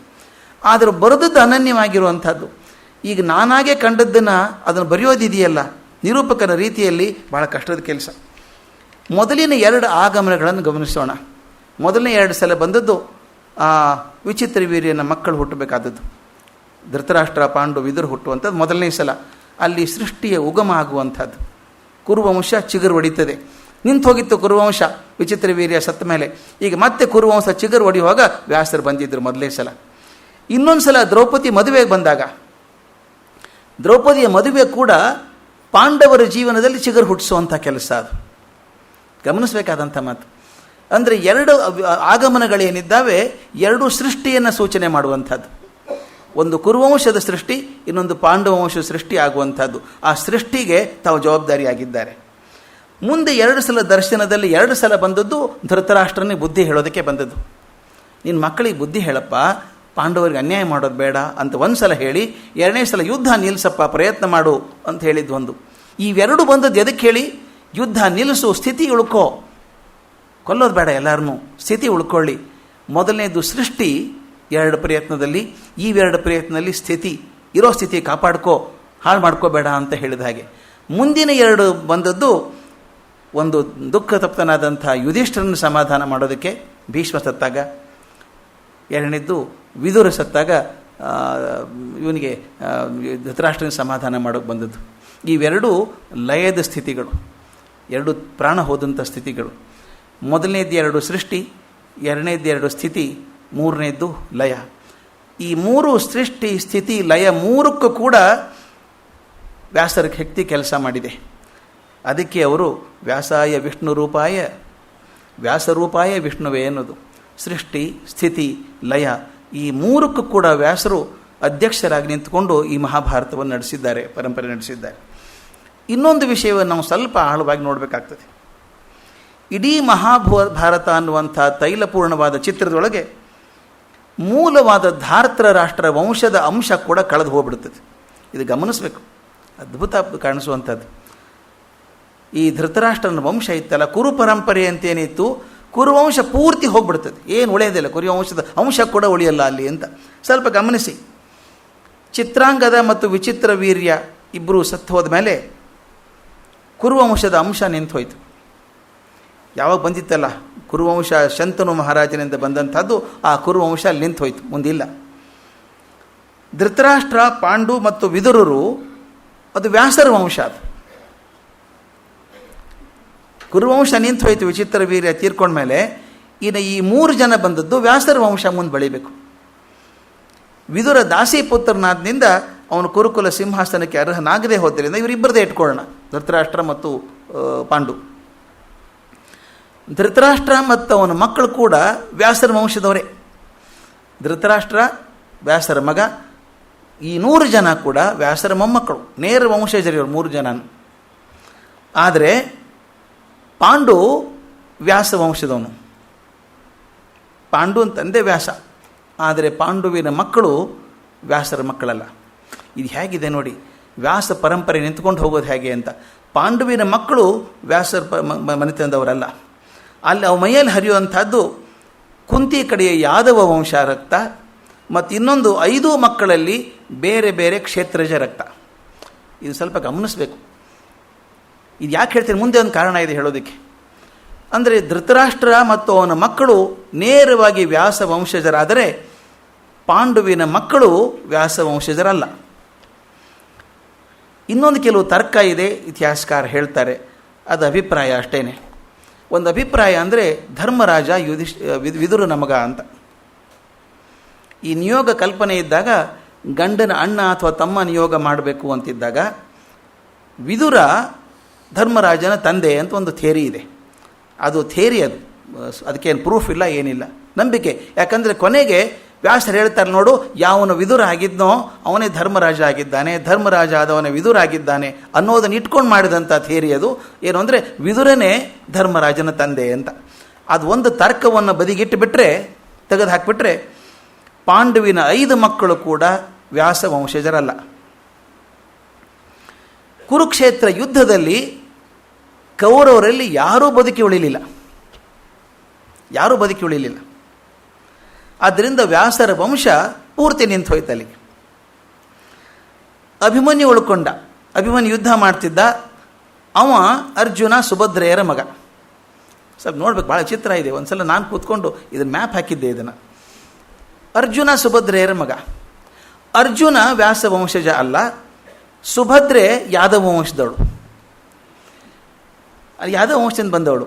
ಆದ್ದರಿಂದ ಅರ್ಜುನ ಸುಭದ್ರೆಯರ ಮಗ ಏನಿದ್ದಾನೆ ಅವನು ಪರೀಕ್ಷಿತನ ಮೈಯಲ್ಲಿ ಹೆಚ್ಚಾಗಿರೋದು ಯಾದವ ರಕ್ತವೇ ಹೊರತಾಗಿ ಮತ್ತೆ ಬೇರೆದವ್ರದ್ದಲ್ಲ. ಯಾಕಂದರೆ ತಾಯಿನೂ ಯಾದವ ವಂಶದಳು, ಅಜ್ಜಿ ಕುಂತಿ ಕೂಡ ಯಾದವ ವಂಶದಳು. ಆನಂತರ ಹಾಗೆ ಅಭಿಮನ್ಯುವಿನ ಮಗ ಪರೀಕ್ಷಿತನೇ ವ್ಯಾಸ ವಂಶಜ ಅಲ್ಲ, ಅವನ ರಕ್ತ ಇಲ್ಲ ಅಂತನ್ನುವಾಗ ಜನಮೇಜಯಲ್ಲಿ ಇರೋಕ್ಕೆ ಸಾಧ್ಯವೇ ಇಲ್ಲ. ಅದರಿಂದ ಜನಮೇಜಯ ಇವರ ಕುರುವಂಶದ ರಕ್ತನೂ ಇಲ್ಲ, ವ್ಯಾಸ ವಂಶದ ರಕ್ತನೂ ಇಲ್ಲ. ಇದನ್ನು ಯಾಕೆ ಹೇಳಬೇಕಾಯಿತು ಅಂದರೆ, ನಮ್ಮಲ್ಲಿ ಯಾವಾಗಲೂ ಒಂದು ಮಾತಿದೆ ಇಂಗ್ಲೀಷಲ್ಲಿ, ಪೂವರ್ ಕ್ವಾಲಿಟಿ ಡೈಲಾಗ್ ಅದು, blood is thicker than water ಅಂತ. ರಕ್ತ ಸಂಬಂಧ ಬಹಳ ಮುಖ್ಯ ಆಗ್ತದೆ ಅಂತ ವ್ಯಾಸರು ಪೂರ್ತಿ ತಪ್ಪು ಅಂತ ತೋರಿಸ್ತಾರೆ ಇಲ್ಲಿ. ಪಾಂಡವರ ಮಕ್ಕಳು ವ್ಯಾಸ ವಂಶಜರಲ್ಲ, ಆದರೆ ಅವರ ಪ್ರೀತಿ ಯಾವಾಗಲೂ ಇದ್ದದ್ದು ಪಾಂಡವರ ಪರವಾಗಿತ್ತೇ ಹೊರತಾಗಿ ಧೃತರಾಷ್ಟ್ರನ ಪರವಾಗಿ ಆಗಲಿ ದುರ್ಯೋಧನರ ಪರವಾಗಿ ಆಗಲಿ ಒಂದೇ ಒಂದು ಸಲ ಒಳ್ಳೆ ಮಾತನ್ನು ಹೇಳಲಿಲ್ಲ. ತಪ್ಪು ಮಾಡಬೇಡ, ನೀನು ತಪ್ಪು ಮಾಡ್ತಿದ್ದೀಯಾ ಅಂತ ಅವ್ರನ್ನೇ ತಿದ್ದಿದ್ರು. ಮತ್ತು ಹೇಳ್ತಾರೆ, ಪೃಥೆಯ ಮಕ್ಕಳ ಸಂಕಟ ನನ್ನ ಆತ್ಮವನ್ನು ಕಲಕ್ತದೆ ಅಂತಂದಾಗ ಅಲ್ಲಿ ರಕ್ತ ಸಂಬಂಧ ಬರಲಿಲ್ಲ. ಒಂದು ಮಾತು ಬಹಳ ದೊಡ್ಡದಾಗಿ ಹೇಳಬೇಕು ವ್ಯಾಸರ ಪರವಾಗಿ. ಇಡೀ ವ್ಯಾಸರ ಚರಿತ್ರೆಯನ್ನು ನೋಡಿದಾಗ ಅವರ ಜೀವನದಲ್ಲಿ ಧರ್ಮ ರಕ್ತ ಸಂಬಂಧಕ್ಕಿಂತ ದೊಡ್ಡದಾಗಿತ್ತು ಅಂತ ಅವ್ರಿಗೆ ಬರಲೇ ಇಲ್ಲ, ಯಾವುದೂ ಬರಲಿ, ಧರ್ಮನೇ ಮುಖ್ಯ ಆಯಿತು ಅವರಿಗೆ. ಧರ್ಮಪರರಾಗಿದ್ದರು. ಧೃತರಾಷ್ಟ್ರ ಸ್ವಂತ ಮಗ ಆಗಿದ್ದರೂ ಕೂಡ ಅವನ ಪರವಾಗಿ ಹೇಳಿದೆ, ಅವನನ್ನೇ ಹೇಳಿ ಸರಿಯಲ್ಲ, ಸರಿ ಮಾಡು ಅಂತ ಬೈದು ಪಾಂಡವರ ಹಿತಕ್ಷೇಮಗಳನ್ನು ನೋಡಿಕೊಂಡು ಧರ್ಮ ರಕ್ತ ಸಂಬಂಧವನ್ನು ಮೀರಿದ್ದು ಅಂತ ಹೇಳಿದಂಥದ್ದು ವ್ಯಾಸರ ಶಕ್ತಿ. ಇದಾದ ಮೇಲೆ ಒಂದು ಘಟನೆ ಆಗ್ತದೆ. ಯುದ್ಧ ಮುಗಿದ ಮೇಲೆ ಕೊಡ್ತೀನಿ, ನಿನಗೆ ದಿವ್ಯ ದೃಷ್ಟಿ ಕೊಡ್ತೀನಿ ಕೇಳಯ್ಯ ಅಂತಂದರೆ ಬೇಡ ಅಂತಿದ್ದ ಧೃತರಾಷ್ಟ್ರ. ಆದರೆ ಗಾಂಧಾರಿ ಬೇಕು ಅಂತ ಕೇಳ್ತಾಳೆ, ನೋಡಬೇಕು, ನನ್ನ ಮಕ್ಕಳನ್ನ ನೋಡಬೇಕು. ಅದು ಯಾಕೆ ಬಂತೋ ಆ ತಾಯಿಗೆ ನೋಡಬೇಕು ಅಂತ. ಆಯ್ತಮ್ಮ ನೋಡು ಅಂದ. ಆಕೆ ಯುದ್ಧ ಭೂಮಿಯಲ್ಲೆಲ್ಲ ಅಡ್ಡಾಡ್ತಾಳೆ. ಇದು ಬಹುಶಃ ಯಾವ ತಾಯಿಯೂ ನೋಡಲಾರ್ದಂಥ ದೃಶ್ಯ ಅದು. ಅಲ್ಲಿ ಹೋಗ್ತಾಳೆ. ಅವನ ಉದ್ದೇಶ ಏನು, ಕೃಷ್ಣ ನೋಡಲಿ, ಹೀಗಾದರೂ ಆಗಿ ಎಂಥ ಅನಾಹುತ ಆಯ್ತಲ್ಲ, ನಾ ತಡಿಬಹುದಾಗಿತ್ತಲ್ಲ, ಅವಾಗ ತಡೆದಿದ್ರೆ ನನ್ನ ಮಕ್ಕಳು ಉಳಿತಿದ್ರಲ್ಲ ಅಂದ್ಕೊಂಡು ಆಕೆ ಕಂಡಂಥ ಪಾಠದಿಂದ ಮುಂದಿನ ತಾಯಂದಿರಾದರೂ ತಮ್ಮ ಮಕ್ಕಳನ್ನು ಸರಿಯಾಗಿ ಬುದ್ಧಿ ಹೇಳ್ತಾರೆ ಅಂತ ವ್ಯಾಸರ ಆಸೆ. ಆದರೆ ಅದಂಗೆ ಆಗೋದಿಲ್ಲ. ಗಾಂಧಾರಿ ನೋಡ್ತಾಳೆ, ಅಯ್ಯೋ ತನ್ನ ದುಶ್ಯಾಸನ ನೋಡ್ತಾಳೆ, ಛಿದ್ರವಾದಂಥ ದೇಹ ನೋಡ್ತಾಳೆ, ಅಯ್ಯೋ ಏನು ಮಾಡಿಬಿಟ್ಟ ಭೀಮ ನನ್ನ ಮಗನಿಗೆ ಅಂತ ಒದ್ದಾಡ್ತಾಳೆ. ಕರ್ಣನ್ ನೋಡ್ತಾಳೆ, ಹಾ ಅಂತಾಳೆ. ಎಲ್ಲ 100 ಜನ ಮಕ್ಕಳನ್ನ ನೋಡ್ತಾರೆ. ಆಕೆಗೆ ಬಸರು ಸುಟ್ಟು ಹೋಗಿರಬೇಕು ಅನಿಸುತ್ತೆ. ಯಾಕಂದ್ರೆ 100 ಜನ ಮಕ್ಕಳನ್ನು ಒಂದೇ ಯುದ್ಧ ಭೂಮಿಯಲ್ಲಿ ಸಾಯೋದನ್ನು ನೋಡಿದಾಗ ಸಂಕಟ ಆಯ್ತು ಆಕೆಗೆ. ಕೊನೆಗೆ ಕುರುಚಕ್ರವರ್ತಿ ದುರ್ಯೋಧನ ಬಿದ್ದಿದ್ದಾನೆ, ತೊಡೆ ಮುರ್ಕೊಂಡು ಬಿದ್ದಿದ್ದಾನೆ. ಅವನು ನೋಡಿ ದುಃಖ ತಡ್ಕೊಳ್ಳೋಕ್ಕಾಗಲಿಲ್ಲ. ಸಂಕಟದಿಂದ ಶಾಪ ಕೊಟ್ಬಿಡ್ತಾಳೆ ಕೃಷ್ಣನಿಗೆ. ನಾನು ಎಲ್ಲ ಮಕ್ಕಳನ್ನು ಕೊಲಿಸಿದೆಯಲ್ಲ, ನೀನೇ ಮೋಸ ಮಾಡಿ ಕೊಲಿಸಿದೆಯಲ್ಲ, ಅದಕ್ಕೆ ನಿನ್ನ ವಂಶ ನಿರ್ವಂಶ ಆಗಿ ಹೋಗಲಿ ಏನು ಶಾಪ ಕೊಟ್ಬಿಟ್ರು. ಇದನ್ನು ವ್ಯಾಸರು ಎಷ್ಟು ಚಂದ ಬರೀತಾರೆ ಅಂದರೆ, ಇದು ಅಪಾತ್ರ ದಾನದ ಫಲ ಅಂತ. ಯಾರಿಗೆ ಏನು ದಾನ ಕೊಡಬೇಕೋ ಸರಿಯಾಗಿ ಕೊಡಬೇಕು. ಗಾಂಧಾರಿಗೆ ಒಳ್ಳೆಯದಾಗಲಿ ನೋಡಮ್ಮ, ನಿನಗೆ ಪಶ್ಚಾತ್ತಾಪ ದಗ್ಧವಾದರೆ ಆಕೆನೇ ಕೇಳಿದ್ದು ಕೊಡು ಅಂತ ಹೇಳಿದ್ದು. ನೋಡಿ ಹಿಂಗಾಗಬಾರ್ದಪ್ಪ, ಇನ್ನು ಯಾವ ತಾಯಿನೂ ಹೀಗೆ ಮಾಡಬಾರ್ದು ಅಂತ ಅನ್ಕೋತಾಳೆ ಅಂತ ಅಂದ್ಕೊಂಡ್ರೆ ಆಕೆ ಕೋಪಿಷ್ಠಳಾಗಿ ಪುಟಿದೆದ್ದು ಬಿಟ್ಟು ಕೃಷ್ಣನಿಗೆ ಶಾಪ ಕೊಟ್ಟು ನೀನು ವಂಶ ನಿರ್ವಂಶ ಆಗಿ ಹೋಗಲಿ ಅಂತ ಅಂದ್ಬಿಟ್ಲು. ಆಯ್ತು, ಹಾಗೆ ಆಗಲಿ ಅಂದ ಕೃಷ್ಣ. ಎಲ್ಲದಕ್ಕೂ ರೆಡಿನೇ ಅವನು. ವ್ಯಾಸರು ತಮ್ಮ ದೀರ್ಘವಾದ ಬದುಕಿನಲ್ಲಿ ಏನೆಲ್ಲ ಕಂಡರು, ಏನೆಲ್ಲ ಅನುಭವಿಸಿದರು, ಏನೆಲ್ಲ ಬರೆದರು, ಎಷ್ಟೊಂದು ಜನಕ್ಕೆ ದಾರಿ ತೋರಿಸಿದರು. ಆದರೂ ಕೊನೆಗೆ ಹತಾಶೆ ಭಾವನೆ ಕಾಡ್ತು. ಒಂದೊಂದು ಸಲ ನಮಗೆ ಅನಿಸಲ್ವಾ? ಹಿಂದಕ್ಕೊಂದ್ಸಲ ಹೇಳಿದ್ದೆ ನಾನು, ರಿಟೈರ್ ಈಗ ತಾನೇ ಆಗ್ತಿರೋರಿಗೆ ಅಥವಾ ರಿಟೈರ್ ಜಸ್ಟ್ ಆಗಿರೋರಿಗೆ ಕೇಳಿ ನೋಡಿ ಏನು ಮಾಡ್ಬೇಕಂತಿದ್ದೀರಿ ಅಂತ.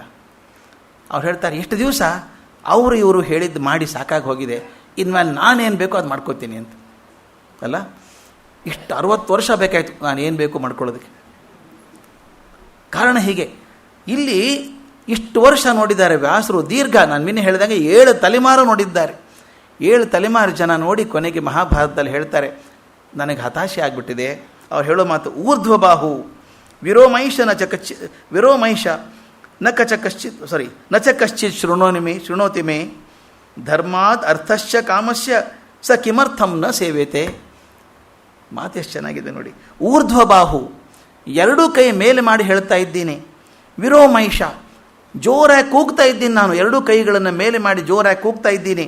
ನ ಕಶ್ಚಿತ್ ಶೃಣೋತಿ ಮೇ, ಯಾರೂ ನನ್ನ ಮಾತನ್ನೇ ಕೇಳೋದಿಲ್ಲಲ್ಲಪ್ಪ ನೀವು. ಏನು ಕೂಗ್ತಿದ್ದೀನಿ? ಧರ್ಮಾದ್ ಅರ್ಥಶ್ಚ ಕಾಮಸ್ಯ ಸ ಕಿಮರ್ಥಂ ನ ಸೇವ್ಯತೆ. ನಿಮಗೆ ಸಿಗುವಂಥ ಅರ್ಥ ಕಾಮಗಳು ಧರ್ಮದ ಮೂಲಕನೇ ಸಿಗ್ತವೆ, ಧರ್ಮದ ಮೂಲಕನೇ ಅರ್ಥ ಕಾಮಗಳು ಸಿಗ್ತವೆ ಅಂತ ಹೇಳ್ತಾ ಇದ್ದೀನಿ ನಾನು. ಆದರೆ ಯಾರೂ ನನ್ನ ಮಾತನ್ನೇ ಕೇಳೋಲ್ಲಪ್ಪ. ಧರ್ಮ ಯಾಕೆ ಬೇಡ ನಿಮಗೆ? ಧರ್ಮದಿಂದಲೇ ಅರ್ಥ ಕಾಮ ಪ್ರಾಪ್ತಿಯಾಗೋದು ಅಂದಮೇಲೆ ಆ ಧರ್ಮ ಯಾಕೆ ಬೇಡ ನಿಮಗೆ? ನಾನು 2 ಕೈಗಳನ್ನು ಎತ್ತಿ ಉಚ್ಚ ಸ್ವರದಲ್ಲಿ ಕೂಗ್ತಾ ಇದ್ದೀನಿ, ಆದರೆ ನನ್ನ ಮಾತನ್ನು ಯಾರೂ ಕೇಳಿಸ್ಕೊಳ್ಳಲ್ಲ ಅಂತ. ಇದು 3000 ವರ್ಷದ ಹಿಂದಿನ ಕೂಗು. 3000 ವರ್ಷದಿಂದ ವ್ಯಾಸರು ಹೇಳಿದರು ಧರ್ಮದಲ್ಲಿ ನಡೀರಿ ಅಂತ. ಆವಾಗಲೇ ಕೇಳಲಿಲ್ಲ. ಈಗ ನಾವು ಕಲಿಯುಗದ ಭಾಗದಲ್ಲಿ ಬಂದಿದ್ದೇವೆ, ಹೇಳ್ತೀವಿ ಓದ್ರಪ್ಪ ಮಹಾಭಾರತ ಅಂತ. ಇದು ಹೇಗಾಗ್ಬಿಟ್ಟಿದೆ ಅಂತಂದರೆ, ನಾವು ಅದನ್ನು ಸೂಕ್ತವಾಗಿ ನಮಗೆ ಬೇಕಾದಂಗೆ ಬಳಸ್ಕೊಂಡ್ಬಿಡ್ತೀವಿ. ಮಹಾಭಾರತದ ಒಳ್ಳೆಯ ಅಂಶಗಳನ್ನು ಹಿಡ್ಕೊಳ್ಳೋದಿಲ್ಲ, ಕೆಟ್ಟದ್ದು ಹಿಡ್ಕೋತೀವಿ. ಅದಕ್ಕೆ ನೀನು ನಮ್ಮ ಸ್ನೇಹಿತರಿಗೊಬ್ಬರು ಹೇಳ್ತಾ ಇದ್ದೆ, ಈ ಕುಡಿತ ಬಹಳ ಕೆಟ್ಟದ್ದಪ್ಪ ಅಂತ ಬುದ್ಧಿ ಹೇಳಿದ್ರಂತೆ. ಕುಡಿತಾ ಇದ್ದ ಭಾಳ ಅವನು. ಇಲ್ಲ, ಅದಕ್ಕೇನು ತೊಂದರೆ ಇಲ್ಲ ಅಂದವನು. ತೋರಿಸ್ತೀನಿ ಬಾ ಅಂದರು. ಲ್ಯಾಬ್ರಾಟ್ರಿಗೆ ಕರ್ಕೊಂಡು ಹೋದರು. ಒಂದು ಟೆಸ್ಟ್ ಟ್ಯೂಬಲ್ಲಿ ಸಾಕಷ್ಟು ಕ್ರಿಮಿಗಳಿರುವಂಥ ನೀರನ್ನು ತೊಗೊಂಡ್ರು. ಅದಕ್ಕೆ ಆಲ್ಕೋಹಾಲ್ ಹಾಕಿದರು, ಕ್ರಿಮಿಗಳೆಲ್ಲ ಸತ್ತೋಯ್ತದೆ. ನೋಡು, ಕ್ರಿಮಿಗಳು ಕೂಡ ಸತ್ತೋದು, ಅಂಥ ಕೆಟ್ಟದ್ದು ಆಲ್ಕೋಹಾಲು ಅಂದ್ರಂತೆ. ಹೌದಾ, ನಾನು ಹೊಟ್ಟೆಯಲ್ಲಿ ಬೇಕಾದಷ್ಟು ಕ್ರಿಮಿ ಇದ್ದ, ಕುಡಿದು ಬಿಡ್ತೇನೆ ಅಂದಂಥವ್ನು. ಏನು ಮಾಡ್ತೀರಿ ಇವರಿಗೆ? ಅದು ಕ್ರಿಮಿಗಳು ಸಾಯೋದು ಔಷಧಿ ಅಲ್ಲ, ಅದು ಆ್ಯಕ್ಚುಲಿ ಕ್ರಿಮಿಗಳೇ ಸಾಯ್ತಿರ್ಬೇಕಾದ್ರೆ ಏನು ಜೀವಸತ್ವ ಸಾಯೋದಿಲ್ಲ ಏನಪ್ಪ ಅಂತ ಹೇಳಬೇಕು. ನಾವು ಮಹಾಭಾರತವನ್ನು ಹಾಗೆ ಬಳಸ್ಕೊಂಡಿದ್ದೀವಿ. ಅದಕ್ಕೆ ವ್ಯಾಸರ ದೃಷ್ಟಿ ತುಂಬ ದೂರ ನೋಡಬಲ್ಲದು, ದೂರದೃಷ್ಟಿ ಅದು. ಅವರು ಕಲಿಕಾಲ ಅಂದರೆ ಹೇಗಿರ್ತದೆ ಅಂತ ಬರೆದಿದ್ದಾರೆ. ಕಲಿಕಾಲ ಅಂದರೆ ಹೇಗಿರ್ತದೆ ಅಂತ ಹೇಳಿ ಸೂಕ್ಷ್ಮದಲ್ಲಿ ಹೇಳ್ತಾರೆ. ಅದನ್ನು ಗಮನಿಸಿದರೆ ನಾವಿರೋದು ಖಂಡಿತವಾಗಿ ಕಲಿಕಾಲ ಅಂತ ಅನಿಸುತ್ತೆ, ನಮ್ಗೆ ಗೊತ್ತಾಗ್ತದೆ. 3 ವಿಷಯಗಳನ್ನು ಹೇಳ್ತಾರೆ. ಅನ್ನ ಮಾರಾಟವಾಗಬಾರದು. ಅನ್ನ ಮಾರಿ ಬದುಕುವ ಕಾಲ ಬಂದರೆ ಅದು ಕಲಿಯುಗವೆಂಬ ಹೀನ ಕಾಲ ಅಂತ ಹೇಳ್ತಾರೆ. ಅನ್ನ ಮಾರಿ ಬದುಕುವಂಥ ಕಾಲ ಬಂದರೆ ಅದು ಕಲಿಯುಗದ ಹೀನ ಕಾಲ ಅಂತ. ಅದು ಬಂದು ಭಾಳ ವರ್ಷ ಆಯಿತು ಅನಿಸುತ್ತೆ. ಈಗ ಫುಡ್ ಇಂಡಸ್ಟ್ರಿ ಅಂತ ಕರಿತೀವಿ ನಾವೀಗ, ಫುಡ್ ಇಂಡಸ್ಟ್ರಿ ಆಗಿದೆ. 2ನೇದು, 3 ಹೇಳ್ತೀನಿ, ಜಾಸ್ತಿ ಹೇಳಲ್ಲ, 3 ಚೆನ್ನಾಗಿದೆವು. ಒಂದು, ಜ್ಞಾನ ಮಾರಾಟದ ವಸ್ತು ಆಗಬಾರದು. ಹಾಗಾದರೆ ಅದು ಯುಗಕ್ಷಯದ ಲಕ್ಷಣ ಅಂತ. ಈಗ ನಾವು ಹೇಳಬೇಕಾಗಿಲ್ಲ, ಎಜುಕೇಷನ್ ಈಸ್ ಅನ್ ಇಂಡಸ್ಟ್ರಿ ಅಂತ ಡಿಕ್ಲೇರ್ ಮಾಡಿದ್ದಾರೆ. ಇಂಡಸ್ಟ್ರಿ ಅಂತ ಎಷ್ಟು ಕಷ್ಟ ಇದೆ. ಈಗ ಒಂದು ಶಾಲೆ ಅಂದರೆ ಕೋಟಿಗಟ್ಟಲೆ ವ್ಯವಹಾರ, ಕೋಟಿಗಟ್ಟಲೆ ಹಾಕಿದ ಮೇಲೆ ಕೋಟಿಗಟ್ಟಲೆ ತಕ್ಕೋಬೇಕಾಗ್ತದೆ. ಇದು ಬಿಸ್ನೆಸ್ ಪ್ರಪೋಸಿಷನ್. ಆದ್ದರಿಂದ ಶಿಕ್ಷಣ ಮಾರಾಟ ವಸ್ತು ಆಗಬಾರದು ಅಂದಿದ್ರು. 3ನೇದ್ದು, ಸ್ತ್ರೀಯರು ರೂಪವನ್ನು ಮಾರಿ ಬದುಕುವ ಕಾಲ, ಬರಬಾರದು. ಹೀಗೆ ಆದರೆ ಅದು ನೈತಿಕ ಅಪಮೌಲ್ಯದ ಲಕ್ಷಣ ಅಂತ ಬರೆದರು. ಅದೇನಾದರೂ ಸರಿ ಅಂತ ಅಂದ್ಕೊಂಡ್ಬಿಟ್ರೆ ನಾವು ನಮ್ಮ ಫಿಲ್ಮ್ ಇಂಡಸ್ಟ್ರಿ ಆಗಲಿ, ಎಂಟರ್ಟೈನ್ಮೆಂಟ್ ಇಂಡಸ್ಟ್ರಿ ಆಗಲಿ ಬಂದಾಗ ಹೋಗ್ತದೆ. ಬದುಕಿರೋದು ಅದರ ಮೇಲೆ. ಅದು ನಾವು ಯಾವ್ಯಾವ ವಸ್ತುವಿಗೆ ಹುಡುಗಿನೇ ಬೇಕು, ಅಡ್ವರ್ಟೈಸ್ಮೆಂಟಿಗೆ ಸಂಬಂಧ ಇಲ್ಲ, ಯಾವುದೋ ವಿಷಯ ಅದಕ್ಕೆ ತೋರಿಸ್ಬೇಕು, ಯಾಕಂದರೆ ಮಾರಾಟ ಮಾಡಬೇಕಲ್ಲ.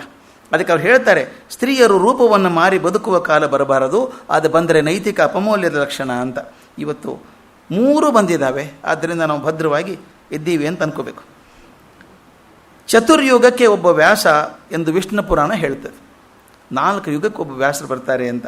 ಕೃಷ್ಣ ದ್ವೈಪಾಯನ ವೇದವ್ಯಾಸರು 28ನೇ ದ್ವಾಪರದವರಂತೆ ನಮಗಿದ್ದವರು. ನಾನು ಅದಕ್ಕೆ ಬರೆದೆ, ಅವ್ರು ಎಷ್ಟನೇ ನಂಬರ್ ತೊಗೊಂಡು ನಮಗೇನು ಮಾಡೋದಿದೆ ಅಲ್ವಾ? ಅದು ಎಷ್ಟು ಜನರಿದ್ದರೂ ನಮಗೆ ಬೇಕಿಲ್ಲ. ನಮಗೆ ದೊರೆತದ್ದು ಆ ಬೆಳಕಿನ ಜ್ಞಾನದ ಮೂಲ, ಆ ಸ್ರೋತ ಬೇಕಾಗಿತ್ತು, ಆ ಮೂಲ ಬಿಂದು. ಅದನ್ನು ಅರಸೋದ್ರೊಳಗೆ, ಅರ್ಥೈಸಿಕೊಳ್ಳೋದ್ರೊಳಗೆ ಅದನ್ನು ಮಾಡಿಕೊಂಡಾಗ ನಮ್ಮ ಭಾಗ್ಯ ಆಗ್ತದೆ, ನಮ್ಮ ಕರ್ತವ್ಯವೂ ಆಗ್ತದೆ. ಒಬ್ಬ ವಿಮರ್ಶಕ ಬರೀತಾನೆ ವ್ಯಾಸರ ಬಗ್ಗೆ, ಅದ್ಭುತವಾದ ಮಾತು ಬರೀತಾನೆ. If Krishna was Mahabharata's man of destiny, if Krishna was Mahabharata's man of destiny, and if Bhishma was its embodiment of sacrifice, then Vyasa was the great epic's voice of conscience. ಬಹಳ ಅದ್ಭುತ ಅನಿಸ್ಬಿಡುತ್ತೆ ನನಗೆ. ಶ್ರೀಕೃಷ್ಣ ಮಹಾಭಾರತದ ಗಮ್ಯ ಪುರುಷ ಆದರೆ, ಭೀಷ್ಮ ತ್ಯಾಗದ ಪ್ರತಿಮೂರ್ತಿ ಆದರೆ, ವ್ಯಾಸರು ಈ ಮಹಾಕಾವ್ಯದ ಮಹಾಪ್ರಜ್ಞೆಯ ಧ್ವನಿಯಾಗಿದ್ದಾರೆ ಅಂತ. ಇಡೀ ಮಹಾಕಾವ್ಯಕ್ಕೆ ಏನೊಂದು ಪ್ರಜ್ಞೆ ಅಂತಿದೆಯೋ, ಆ ಪ್ರಜ್ಞೆಗೊಂದು ಧ್ವನಿ ಕೊಟ್ಟವರು ವೇದವ್ಯಾಸರು, ಅದು ಕೊಟ್ಟವರು ಅಂಥವರು. ವ್ಯಾಸ ಸೃಷ್ಟಿ ಬರೀ ಮಹಾಭಾರತಕ್ಕೆ ಮಾತ್ರ ಸೀಮಿತ ಆಗಿಲ್ಲ ಅನ್ನೋದ್ರ ಮೊದಲೇ ದಿವಸ ಕಂಡಿದ್ದೇವೆ. 18 ಪುರಾಣಗಳು, ಉಪಪುರಾಣಗಳು, ಎಷ್ಟೊಂದು ಸೃಷ್ಟಿ ಎಲ್ಲ ಬರೆದಂಥವ್ರು. ಕೆಲವೊಂದು ಸೂಕ್ತಿಗಳನ್ನು ಆರಿಸ್ಕೊಂಡಿದ್ದೆ ನಾನು ಮೊದಲೇ ದಿವಸ ಹೇಳಿದ ಹಾಗೆ. ತುಂಬ ಸೂಕ್ತಿಗಳು, ಕೆಲವೊಂದು ಮಾತ್ರ ಸೂಕ್ತಿಗಳನ್ನು ಆರಿಸ್ಕೊಂಡು ಇವತ್ತಿಗೆ ಹೇಗೆ ಪ್ರಸ್ತುತ ಮತ್ತು ಹೊಸ ವಿಷಯವನ್ನು ಹೇಗೆ ಚೆನ್ನಾಗಿ ಹೇಳ್ತಾರೆ ವ್ಯಾಸರು ಅಂತ ಕೆಲವು ಸೂಕ್ತಿಗಳನ್ನು ಆರಿಸ್ಕೊಂಡಿದ್ದೇನೆ. ಮೊದಲನೇದು ವಾಯಸದಿಂದ ಮಾನಸಕ್ಕೆ ಹೋಗಬೇಕು ಅಂತ ಒಂದು ಮಾತು ಹೇಳ್ತಾರೆ. ವಾಯಸದಿಂದ ಮಾನಸಕ್ಕೆ ಹೋಗಬೇಕು ಅಂತ. ಆ ಶ್ಲೋಕ ಚೆನ್ನಾಗಿದೆ. ನಯದ್ವಚಃ ಚಿತ್ರಪದಂ ಹರೇರ್ಯಶೋ ಜಗತ್ಪವಿತ್ರಂ ಪ್ರಗೃಣೀತ ಕರ್ಹಿಚಿತ್ ತದ್ವಾಯಸಂ ತೀರ್ಥಂ ಉಶಂತಿ ಮಾನಸಾಹ ನಯತ್ರ ಹಂಸ ನಿರಮಂತಿ ಉಶಿಕ್ಷಯ ಅಂತ. ಇದು ಭಾಗವತದ ಮಾತು. ಇದರ ಅರ್ಥ ಸುಲಭವಾಗಿ ಓದ್ಬಿಡ್ತೇನೆ ನಾನು, ಆಮೇಲೆ ಎಕ್ಸ್ಪ್ಲೇನ್ ಮಾಡ್ಕೊಳ್ಳೋಣ. ಶ್ರೀಹರಿಯನ್ನು ಕೊಂಡಾಡದೆ ಬೇರಾವುದನ್ನಾಗಲಿ ಎಷ್ಟೊಂದು ಚೆನ್ನಾಗಿ ಕೊಂಡಾಡುವ, ಎಷ್ಟು ಚಿತ್ರ ವಿಚಿತ್ರ ಶಬ್ದ ಪ್ರಯೋಗಗಳನ್ನು ಒಳಗೊಂಡ ಗ್ರಂಥವೇ ಇದ್ದರೂ ಅದು ಕಾಗೆ ಸ್ನಾನ ಮಾಡುವ, ಪಾನ ಮಾಡುವ ಕೊಳಕು ನೀರೇ ಹೊರತು ಹಂಸಗಳು ಮೀಯುವ ಮಾನಸ ಸರೋವರಗಳಲ್ಲ. ಯಾವ ಥರದ ಪುಸ್ತಕ ಬೇಕು ಅಂತ ಹೇಳ್ತಾರೆ. ಯಾವ ಥರದ ಪುಸ್ತಕ ಓದೋದ್ರಿಂದ ಮನಸ್ಸು ಉಲ್ಲಾಸಗೊಳ್ಳುತ್ತದೋ, ಮನಸ್ಸು ಪ್ರಭು ಚಿಂತನೆಗೆ ಹೋಗ್ತದೋ ಅಥವಾ ಭಗವಂತನ ಚಿಂತನೆಗೆ, ಧರ್ಮ ಚಿಂತನೆಗೆ ಹೋಗ್ತದೋ, ಆ ಪುಸ್ತಕಗಳು ಮಾನಸ ಇದ್ದ ಹಾಗೆ. ಈ ವಾಯಸ ಅನ್ನೋ ಪದ ಎಷ್ಟು ಚೆನ್ನಾಗಿದೆ, ನನಗೆ ಭಾಳ ಇಷ್ಟ, ಅದಕ್ಕೆ ಆರಿಸ್ಕೊಂಡದ್ದು ಉಕ್ತಿ ಇದನ್ನು. ವಾಯಸ ಅಂದರೆ ವಯಸ್ಸನ್ನು ಕಳೆಯುವಂಥವು ಅಂತ, ವಯಸ್ಸನ್ನು ಕಳೆದು ಬಿಡುವಂಥದ್ದು. ನಾವು ದಯವಿಟ್ಟು ನಮ್ಮ ಜೀವನ ಮತ್ತೊಂದು ಸಲ ನೋಡ್ಕೋಬೇಕು. ಒಂದೊಂದು ಸಲ ಅಂತೀವಿ, ಆಯ್ತು ಬಿಡಪ್ಪ, ಇನ್ನು ಆರಾಮಾಗಿದ್ರಾಯ್ತು. ಆರಾಮಂದ್ರೆ ಏನು? ಊಟ ಮಾಡೋದು, ವಾಕಿಂಗ್ ಮಾಡೋದು, ಸಾಯಂಕಾಲ TV ಸೀರಿಯಲ್ ನೋಡೋದು, ನಿದ್ದೆ ಮಾಡೋದು ಅಂತಾದರೆ ಆರಾಮಂತ ಅಂದ್ಕೊಳ್ಳೋಣ. ದಿನ ಈ ಕಳೀತಾ ಇದ್ದರೆ ದಯವಿಟ್ಟು ಗಮನಿಸಿ, ದಿನ ಹಿಂಗೆ ದಿವಸ ಹೋಗ್ತಾ ಇದ್ದರೆ ಏನಾಗತ್ತೆ ಅಂದರೆ ವಯಸ್ಸಾಗತ್ತೆ, ಹೊರತಾಗಿ ಇನ್ನೇನೂ ಆಗಲ್ಲ ಅಲ್ವಾ? ದಿನ ನಾನು ಏನೂ ಮಾಡದೇನೆ ಹಾಗೆ ಕಾಲ ಕಳೆದ್ರೆ 60ರಿಂದ 70 ವರ್ಷ, 70ರಿಂದ 75 ಆಗ್ತದೆ. ದಿನಮಪಿ ರಜನಿ ಸಾಯಂ ಪ್ರಾತಃ ಶಿಶಿರ ವಸಂತವು ಪುನರಾಯಾತವು ಕಾಲ ಕ್ರೀಡತಿ ಗಚ್ಚತ್ಯಾಯು ಭಜ ಗೋವಿಂದಂ ಭಜ ಗೋವಿಂದಂ ಗೋವಿಂದಂ ಭಜ ಮೂಢಮತೆ. ದಿನ ಕಳ್ಕೊಂಡು ಹೋಗ್ತದೆ, ನೆನಪಿಲ್ದಂಗೆ ಆಗತ್ತೆ. ನಾನಿವತ್ತು ಇಬ್ಬರು ಬಂದಿದ್ದೀವಿ, ನಮಸ್ಕಾರ ಮಾಡಿದೆ ಹಿರಿಯರಿಗೆ. 38 ವರ್ಷ ಆಯಿತು ಮದುವೆ ಆಗಿ ಅಂತ ನಮಸ್ಕಾರ ಮಾಡಿದೆ. ಅಯ್ಯೋ 38 ವರ್ಷ ಆಗೋಯ್ತಲ್ಲ ಅನ್ನಿಸ್ತು. ಗೊತ್ತಿಲ್ಲದೆ ಆಗ್ಬಿಡ್ತದೆ ನಮಗೆಲ್ಲ. ಕೇಳಿ ನೋಡಿ, ವಯಸ್ಸಾದವರಿಗೆ ಎಷ್ಟು ಬೇಗ ವಯಸ್ಸಾಯಿತು ಅಂತ ಅನಿಸಲ್ವಾ? ಪ್ರಾಮಾಣಿಕವಾಗಿ ಮನೆಗೆ ಹೋಗಿ ಹೇಳಿ, ನನ್ನ ಮುಂದೆ ಹೇಳೋಕ್ಕಾಗಿಲ್ಲ. ನೀವು ಮನಸ್ಸಲ್ಲಿ ನೋಡ್ಕೊಳ್ಳಿ, ನಿಮ್ಮ ಮಕ್ಕಳು ದೊಡ್ಡವರಾದ್ಮೇಲೆ ಎಷ್ಟು ಬೇಗ ಮದುವೆ ವಯಸ್ಸಾಗಿಬಿಡುತ್ತಲ್ಲ ನಮಗೆ. ಮೊನ್ನೆ ಏನೋ ಕಾಲೇಜ್ ಮುಗಿಸ್ದಂಗಿದೆ, ಮೊನ್ನೆ ಆದಂಗೆ ಆಗಿದೆ. ಈಗಾಗಲೇ 60, ಸಡನ್ನಾಗಿ ಯಾರು ಹುಡುಗ ಅಂಕಲ್ ಅಂದ್ರೆ ಒಂಥರ ಹಿಂಗೆ ಅನಿಸ್ಬಿಡುತ್ತೆ ಅಲ್ವಾ? ಮೊದಲು ಅಭ್ಯಾಸ ಇರಲ್ಲ ಅಂಕಲ್ ಅನಿಸ್ಕೊಂಡು. ಆಮೇಲೆ ಅಂಕಲ್ ಅಂದ್ಮೇಲೆ ಕೆಟ್ಟ ಅನಿಸುತ್ತೆ, ಸ್ವಲ್ಪ ಅಜ್ಜ ಅಂದಮೇಲೆ ಕೆಟ್ಟ ಅನಿಸುತ್ತೆ, ಅಭ್ಯಾಸ ಆಗೋಗುತ್ತೆ ಮುಂದೆ. ದಿನ ಕಳ್ಕೊಂಡು ಹೋಯ್ತಲ್ಲ, ಏನು ಸಾಧನೆ ಮಾಡಿದ್ವಿ ಅಂತ ಕೂತಲಿ ಡೈರಿ ಬರೀಬೇಕು ಒಂದ್ಸಲ ಕೂತ್ಕೊಂಡು. ಇದು ವಯಸ್ಸ ಮಾತು ಹೇಳ್ತಿದ್ದಾರೆ ಭಾಳ ಅವರು. ಯಾವುದು ನಮ್ಮ ವಯಸ್ಸನ್ನು ಕಳೆದು ಬಿಡ್ತದೋ, ಅಂದರೆ ಕರ್ತವ್ಯಹೀನರಾಗಿ ಕೂತ್ಕೊಂಡಾಗ ಏನೂ ಕೆಲಸ ಮಾಡದೆ ಹೋದಾಗ ವಯಸ್ಸು ನಿಲ್ಲೋಲ್ಲ, ಹೋಗ್ತಾನೆ ಇರ್ತದೆ. ವಯಸ್ಸನ್ನು ಕಳೆಯುವಂಥ ಕೃತಿಗಳೇನಿದ್ದಾವೆ, ಯಾವುದೋ ಗ್ರಂಥ ಓದ್ತೀರಿ, ಅದು ಮನಸ್ಸಿಗೇನು ಪರಿಪಕ್ವತೆಯನ್ನು ಕೊಡದೆ ಹೋದರೆ, ಸೌಂದರ್ಯವನ್ನು ಕೊಡದೆ ಹೋದರೆ ಬರೀ ವಯಸ್ಸು ಮಾತ್ರ ಆಗ್ತಾ ಹೋಗ್ತದೆ. ಅದು ಎಷ್ಟು ಕೆಟ್ಟದಾಗಿ ಹೇಳ್ತಾರೆ, ಅದು ಕಾಗೆ ಸ್ನಾನ ಮಾಡುವ ಪಾನ ಮಾಡುವ ಕೊಳಕ ನೀರು. ಯಾವ ನನ್ನ ಪುಸ್ತಕ ಓದೋದು, ಯಾವುದೋ ಗ್ರಂಥ ನನ್ನ ಮನಸ್ಸನ್ನು ಧರ್ಮದ ಕಡೆ ತೊಗೊಂಡು ಹೋಗ್ತದೋ, ಮನಸ್ಸನ್ನು ಪ್ರಸನ್ನತೆ ಕಡೆ ತೊಗೊಂಡು ಹೋಗ್ತದೋ, ಅದು ಮಾನಸ ಇದ್ದ ಹಾಗೆ. ಮಾನಸ ಹಂಸಗಳು ಎಂದು ಕೊಳಕ ನೀರಲ್ಲಿ ಸ್ನಾನ ಮಾಡೋದಿಲ್ಲ. ಹಂಸ ಒಂದು ಕಾಲ್ಪನಿಕ ಪಕ್ಷಿ, ಅದು ಯಾವಾಗಲೂ ಮಾನಸ ಸರೋವರದಲ್ಲಿ ಇರುವಂಥದ್ದು. ಆ ಮಾನಸ ಅತ್ಯಂತ ಶುದ್ಧವಾಗಿರುವಂಥ ನೀರು. ಹಾಗೆ ನಾನು ಜೀವನವನ್ನು ವಾಯಸ ಆಗದೇನೆ, ಕಳೆದು ಹೋಗಿ ವಯಸ್ಸನ್ನು ಕಳಿಸುವಂಥ ಶಾಸ್ತ್ರ ಓದದೇನೆ ಮಾನಸ ಆಗುವಂಥದ್ದು ಏನಾದರೂ ಓದ್ತೇನಾ ಅನ್ನೋದನ್ನು ಹೇಳೋದಂಥದ್ದು. ಎರಡನೇ ಸೂಕ್ತಿ ಭಾಳ ಚೆನ್ನಾಗಿರೋದು, ಇದು ನನಗೆ ಭಾಳ ಇಷ್ಟವಾದಂಥದ್ದು. ದೇವರಿಗೆ ಬೇಡ್ಕೊಂಡ್ರೆ ಏನು ಬೇಡ್ಕೋತೀವಿ ನಾವು? ದೇವರೇ ಒಳ್ಳೇದು ಮಾಡಪ್ಪ, ಮಕ್ಕಳು ಪರೀಕ್ಷೆ ಹೋಗ್ತೀವಿ, ಪರೀಕ್ಷೆ ಚೆನ್ನಾಗಿ ಮಾಡಿಸಪ್ಪ ಒಂದು, ಅಥವಾ ಒಂದು ಸೈಟ್ ಸಿಗಲಿ, ಏನೋ ಬೇಕು ಅಂತ ಬೇಡ್ಕೋತೀವಿ ನಾವೆಲ್ಲನೂ. ನಮಗೇನು ಬೇಕು ಅಂತ ಕೇಳ್ಕೊತೀವಿ, ತೊಂದರೆ ಪರಿಹಾರ ಮಾಡಪ್ಪ ಭಗವಂತ ಅಂತ ಕೇಳ್ಕೊತೀವಿ. ಇಲ್ಲೊಬ್ಬ ಹೆಂಗ್ಸ್ ಭಾಳ ವಿಚಿತ್ರ ಇದ್ದಾಳೆ, ಆಕೆ ಭಗವಂತನ ಕೇಳ್ಕೊಳ್ಳೋದೇ ಬೇರೆ. ಈ ಸಂದರ್ಭ ಹೇಗಿದೆ ಅಂದರೆ, ಮಹಾಭಾರತ ಎಲ್ಲ ಮುಗೀತು, ಯುದ್ಧ ಮುಗೀತು, ಧರ್ಮರಾಜ ಪ್ರತಿಷ್ಠಾಪನೆ ಆದ ಚಕ್ರವರ್ತಿ ಅಂತ ಹೇಳಿ. ಅಷ್ಟೊತ್ತಿಗಾಗಲೇ ಕೊನೆಯ ಕ್ಷಣದಲ್ಲಿ ಅಶ್ವತ್ಥಾಮ ಘೋರ ಅಸ್ತ್ರ ಬಿಟ್ಟಿದ್ದ, ಅದನ್ನೆಲ್ಲ ಪಾರು ಮಾಡಿದ ಕೃಷ್ಣ. ಮಮ್ಮ ಪ್ರಾಣ ಹಿ ಪಾಂಡವ ಅನ್ನೋ ಮಾತನ್ನು ನಿಜ ಮಾಡಿ ಎಲ್ಲರನ್ನ ಸರಿಯಾಗಿ ಪ್ರತಿಷ್ಠಾಪನೆ ಮಾಡಿ, ಇದು ಮುಗಿತಲ್ಲ ಎಲ್ಲ, ನಾನು ದ್ವಾರಕೆಗೆ ಹೋಗ್ತೀನಿ ಅಂತ ಹೊರಟಿದ್ದಾನೆ. ಹೊರಡುವಾಗ ಸೋದರತ್ತೆ ಕುಂತಿಗೆ ಬಂದು ನಮಸ್ಕಾರ ಮಾಡಿ, ಅತ್ತೆ ನಾ ಬರ್ತೀನಿ, ನಾ ಎಲ್ಲ ಆಯ್ತಲ್ಲ ಮನಸ್ಸಿನ ತಕ್ಕ, ಇನ್ನೇನು ಬೇಕು ನಿನಗೆ ಅಂತ ಕೇಳ್ತಾನೆ. ಆಕೆ ಕೇಳುವಂಥ ಮಾತಿದು, ಕುಂತಿ ಕೇಳುವಂಥ ಮಾತು. ಆಕೆ ಹೇಳ್ತಾಳೆ, ವಿಪದ ಸಂತು ನ ಶಶ್ವತ್ ತತ್ರ ತತ್ರ ಜಗದ್ಗುರೋ ಭವತೋ ದರ್ಶನಂ ಯತಸ್ಯಾತ್ ಅಪುನರ್ಭವದರ್ಶನಂ. ಮಹಾಭಾರತದ ಮಾತಿದು. ಅರ್ಥ ಬಹಳ ಸುಲಭವಾಗಿದೆ. ಎಲೆ ಜಗದ್ಗುರುವೇ, ನನಗೆ ಮೇಲಿಂದ ಮೇಲೆ ವಿಪತ್ತುಗಳೇ ಬರೋ ಹಾಗೆ ಮಾಡು, ವಿಪತ್ತುಗಳು ಬರೋ ಹಾಗೆ ಮಾಡು. ಯಾಕಂದರೆ ನನಗೆ ನಿನ್ನ ದರ್ಶನ ಪದೇ ಪದೇ ಆಗೋದೇ ಅವುಗಳಿಂದಾಗಿ. ಪುನಃ ಸಂಸಾರವನ್ನು ಕಾಣದೆ ಮೋಕ್ಷ ಹೋಗಬೇಕಾದ್ರೆ ಇದೊಂದೇ ದಾರಿ ಕೃಷ್ಣ, ನನಗೆ ಬೇರೆ ದಾರಿ ಇಲ್ಲ ಅಂತ. ದಯವಿಟ್ಟು ನೋಡ್ಕೊಳ್ಳಿ, ಆ ಕುಂತಿ ಹೇಗೆ ಹೇಳಿರ್ಬೇಕಿದನ್ನು. ಆಕೆ ಹೇಳ್ತಾಳೆ, ನಾನು ಯಾವತ್ತಿದ್ರೂ ಕಾಪಾಡಿದ್ಯಪ್ಪ ನೀನು. ಯಾವಾಗ ಬಂದಿದ್ದಾನೆ ಹೇಳಿ ಕೃಷ್ಣ ಮಹಾಭಾರತದಲ್ಲಿ? ಯಾವಾಗ ಪಾಂಡವರು ದುಃಖ ಬಂದಿದೆ ಆವಾಗಲೇ ಬಂದಿದ್ದಾನೆ, ಪಾರು ಮಾಡೋದಕ್ಕೆ ಬಂದಿದ್ದಾನೆ. ಕಾಡಿಗೆ ಹೋದರೆ ಕಾಡಿಗೆ ಹೋಗಿದ್ದಾನೆ. ಎಲ್ಲಿ ತೊಂದರೆ ಆಗಿದೆ, ದೂರ್ವಾಸರು ಬಂದು ನಿಂತ್ಕೊಂಡ್ರೆ ಓಡಿ ಹೋಗಲಿಲ್ವಾ, ನಿಂತ್ಕೊಂಡು ಸಹಾಯ ಮಾಡಿ ಬರಲಿಲ್ವಾ? ಆಕೆ ಹೇಳ್ತಾಳೆ, ನಮ್ಗೆ ವಿಪತ್ತು ಬಂದಾಗೆ ನೀ ಬರ್ತೀವಿ ಮಾರಾಯ, ಆದರೆ ವಿಪತ್ತುಗಳೇ ಬರಲಿ ನನಗೆ. ಮೋಕ್ಷ ಆಗೋದಕ್ಕೆ ಇದು ಸಾಕು. ಒಂದು ಸಲ ನಿನ್ನ ದರ್ಶನ ಆದರೆ ಮೋಕ್ಷ ಆಗ್ತದೆ ಅಂತಾರೆ, ಮೇಲೆ ಮೇಲೆ ನಿನ್ನ ದರ್ಶನ ಆಗೋದು ಒಳ್ಳೇದಲ್ವಾ? ಸುಖ ಬಂದಾಗ ನೀ ಬರೋಲ್ಲ ಅಂತ ಗೊತ್ತು ನನಗೆ, ಕಷ್ಟ ಇದ್ದಾಗೆ ಬರೋದು ನೀನು. ಯಾಕೊಂದು ಕಾಲ್ಪನಿಕ ಕಥೆ ಹೇಳ್ತಾರೆ, ಮಹಾಭಾರತದಲ್ಲಿ ಇಲ್ಲ ಅದು. ಅರ್ಜುನ ಭೀಮ ಇಬ್ಬರು ಚರ್ಚೆ ಬಂತಂತೆ, ಕೃಷ್ಣ ನನಗೆ ಭಾಳ ಪ್ರಿಯ, ನನಗೆ ಭಾಳ ಪ್ರಿಯ ಅಂತ. ಕೃಷ್ಣನ ಕರೆಸ್ಬೋಣ ಹಾಗಾದರೆ ಅಂದರು. ಅರ್ಜುನ ಅಂತ, ನಾನು ಕರೆಸ್ತೀನಿ ನೋಡಿ ಹೇಗೆ ಮಾಡ್ತೀನಿ, ಪತ್ರ ಬರೆದ ತಕ್ಷಣ ಬಾ ಅನ್ ಬರೆದು ತನ್ನ ಬಾಣ ಚುಚ್ಚಿದ, ಬಾಣ ಬಿಟ್ಟ ಸೈ ಅಂತ. ಅಲ್ಲಿ ಹೋಗಿ ಕೃಷ್ಣನ ಪಾದದ ಮುಂದೆ ಬರ್ತದೆ, ಕೃಷ್ಣ ಬಂದುಬಿಡ್ತಾನೆ ಅಂತ. ಭೀಮ ಅಂದ, ಇಷ್ಟೆಲ್ಲ ಮಾಡಬೇಕಾ ಕೃಷ್ಣ ಬರಬೇಕಾದ್ರೆ ಅಂದ. ಭೀಮ ತನ್ನ ಗದೆ ಇತ್ತಲ್ಲ, ಭೀಮ ಗದೆ, ಭಾರಿ ಗದೆ ಅದು, ಹಿಂಗೆ ಬಿಸಾಕಿ ಎತ್ತಿ ಹೋಗೋದಂತ ಆಕಾಶಕ್ಕೆ. ಎದೆ ಕೊಟ್ಟು ನಿಂತುಬಿಟ್ಟ, ಬೇಕಾದರೆ ಬಂದು ಹಿಡ್ಕೊ ಅಂದಂದು ಕೃಷ್ಣನಿಗೆ. ಓಡಿ ಬಂದು ಹಿಡ್ಕೊಂಡ. ಇಷ್ಟೆಲ್ಲ ಪತ್ರ ಬರೋದು, ಬಾ ಅನ್ನೋ ಕರಿಬೇಕಾ ಕೃಷ್ಣನ್ನ? ಭಕ್ತರು ಕಷ್ಟದಲ್ಲಿದ್ದಾರೆ ಅಂದರೆ ಕೃಷ್ಣ ಬಂದ್ಬಿಡ್ತಾನೆ ಅಲ್ಲೇನೆ ಅಂತ. ಅದು ಕಾಲ್ಪನಿಕ ಕಥೆ ಅದು. ಅಂದರೆ ಹೇಳಬೇಕಾದದ್ದು ಇಷ್ಟೇನೆ, ವಿಪತ್ತುಗಳು ಬಂದಾಗ ನಾವು ಭಗವಂತ ನೆನೆಸೋದು ಯಾವಾಗ ಹೇಳಿ ಸ್ವಾಮಿ? ತೊಂದರೆ ಬಂದಾಗಲೇ ನೆನೆಸೋದು ನಾವು. ಸಂಕಟ ಬಂದಾಗ ವೆಂಕಟರಮಣ ಅಂತ ಹೇಳ್ತೀವಿ. ಸಂತೋಷವಾಗಿದ್ದಾಗ, ಹೊಸದೇನೆ ಏನಾದರೂ ಕೊಂಡುಕೊಂಡಾಗ, ನೀವು ಹೊಸ ಮನೆ ಕಟ್ಸಿ ಎಲ್ಲ ಭದ್ರವಾಗಿ ಖುಷಿಯಾಗಿದ್ದಾಗ ಹೇಗೆ ಮಾಡಿದೆ ಗೊತ್ತಾ, ಇದನ್ನೆಲ್ಲ ನಾನು ಮಾಡಿದ್ದು ಅಂತ ಹೇಳ್ಕೊತೀನಿ ಚೆನ್ನಾಗಿದ್ದಾಗ. ಕಷ್ಟ ಬಂದಾಗ ಭಗವಂತನ ಕಣ್ಣೇ ಇಲ್ಲ ಅಂತೀನಿ. ಅದಕ್ಕೆ ಹೇಳ್ತಾಳೆ ಕುಂತಿ, ಎಷ್ಟು ಚೆನ್ನಾಗಿ ಹೇಳ್ತಾಳೆ. ಕೊನೆಗೆ ಹೇಳ್ತಾನೆ, ಯಾಕಮ್ಮ ಹೀಗೆ ಬೇಡಿದೆ ಅಂತ ಕೇಳ್ತಾನೆ. ಯಾಕೆ ಹಿಂಗೆ ಬೇಡಿದೆ ಅಂತ ಕೃಷ್ಣ ಕೇಳಿದಾಗ ಆಕೆ ಹೇಳೋ ಮಾತು, ಕೃಷ್ಣ, ನಿನ್ನ ತಾಯಿ ದೇವಕಿ ದುಷ್ಟನಾದ ಅಣ್ಣ ಕಂಸನ ವಶವಾದಾಗ ನೀನು ಹೇಗೆ ಅವಳನ್ನು ಬಿಡಿಸಿದೆಯೋ ಹಾಗೆಯೇ ನೀನು ನನ್ನನ್ನು ನನ್ನ ಮಕ್ಕಳನ್ನು ನೀನೇ ನಾಥನಾಗಿ ಬೆಳೆಸಿದೆ. ವಿಷದಿಂದ, ಅಗ್ನಿಯಿಂದ, ನರಭಕ್ಷಕರಿಂದ, ಅಸಭ್ಯರು ತುಂಬಿದ ಸಭೆಯಿಂದ, ವನವಾಸದ ಕಾರ್ಪಣ್ಯದಿಂದ, ಮಹಾಯುದ್ಧದಿಂದ, ಕೊನೆಗೆ ಅಶ್ವತ್ಥಾಮನ ಘೋರ ಅಸ್ತ್ರದಿಂದ ಹೀಗೆ ವಿಪತ್ತುಗಳು ಬರದೇ ಇದ್ದರೆ ನಿನ್ನ ದರ್ಶನವಾಗುತ್ತಿತ್ತೆ ಕೃಷ್ಣ ಅಂತ ಕೇಳ್ತಾರೆ. ಪ್ರತಿಯೊಂದು ಹಂತ ಎಷ್ಟು ಚೆನ್ನಾಗಿದೆ ಗೊತ್ತಾ ಅದು.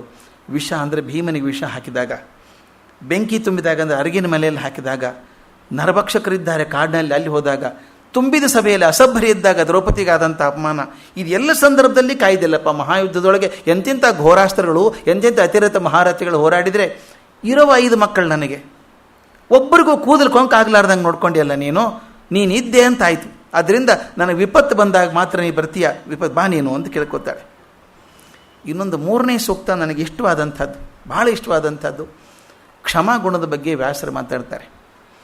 ಅತ್ಯಂತ ದೊಡ್ಡ ಗುಣ ಮನುಷ್ಯನಿಗೆ ಇರಬೇಕಾದದ್ದು ಕ್ಷಮಾಗುಣ ಅಂತ.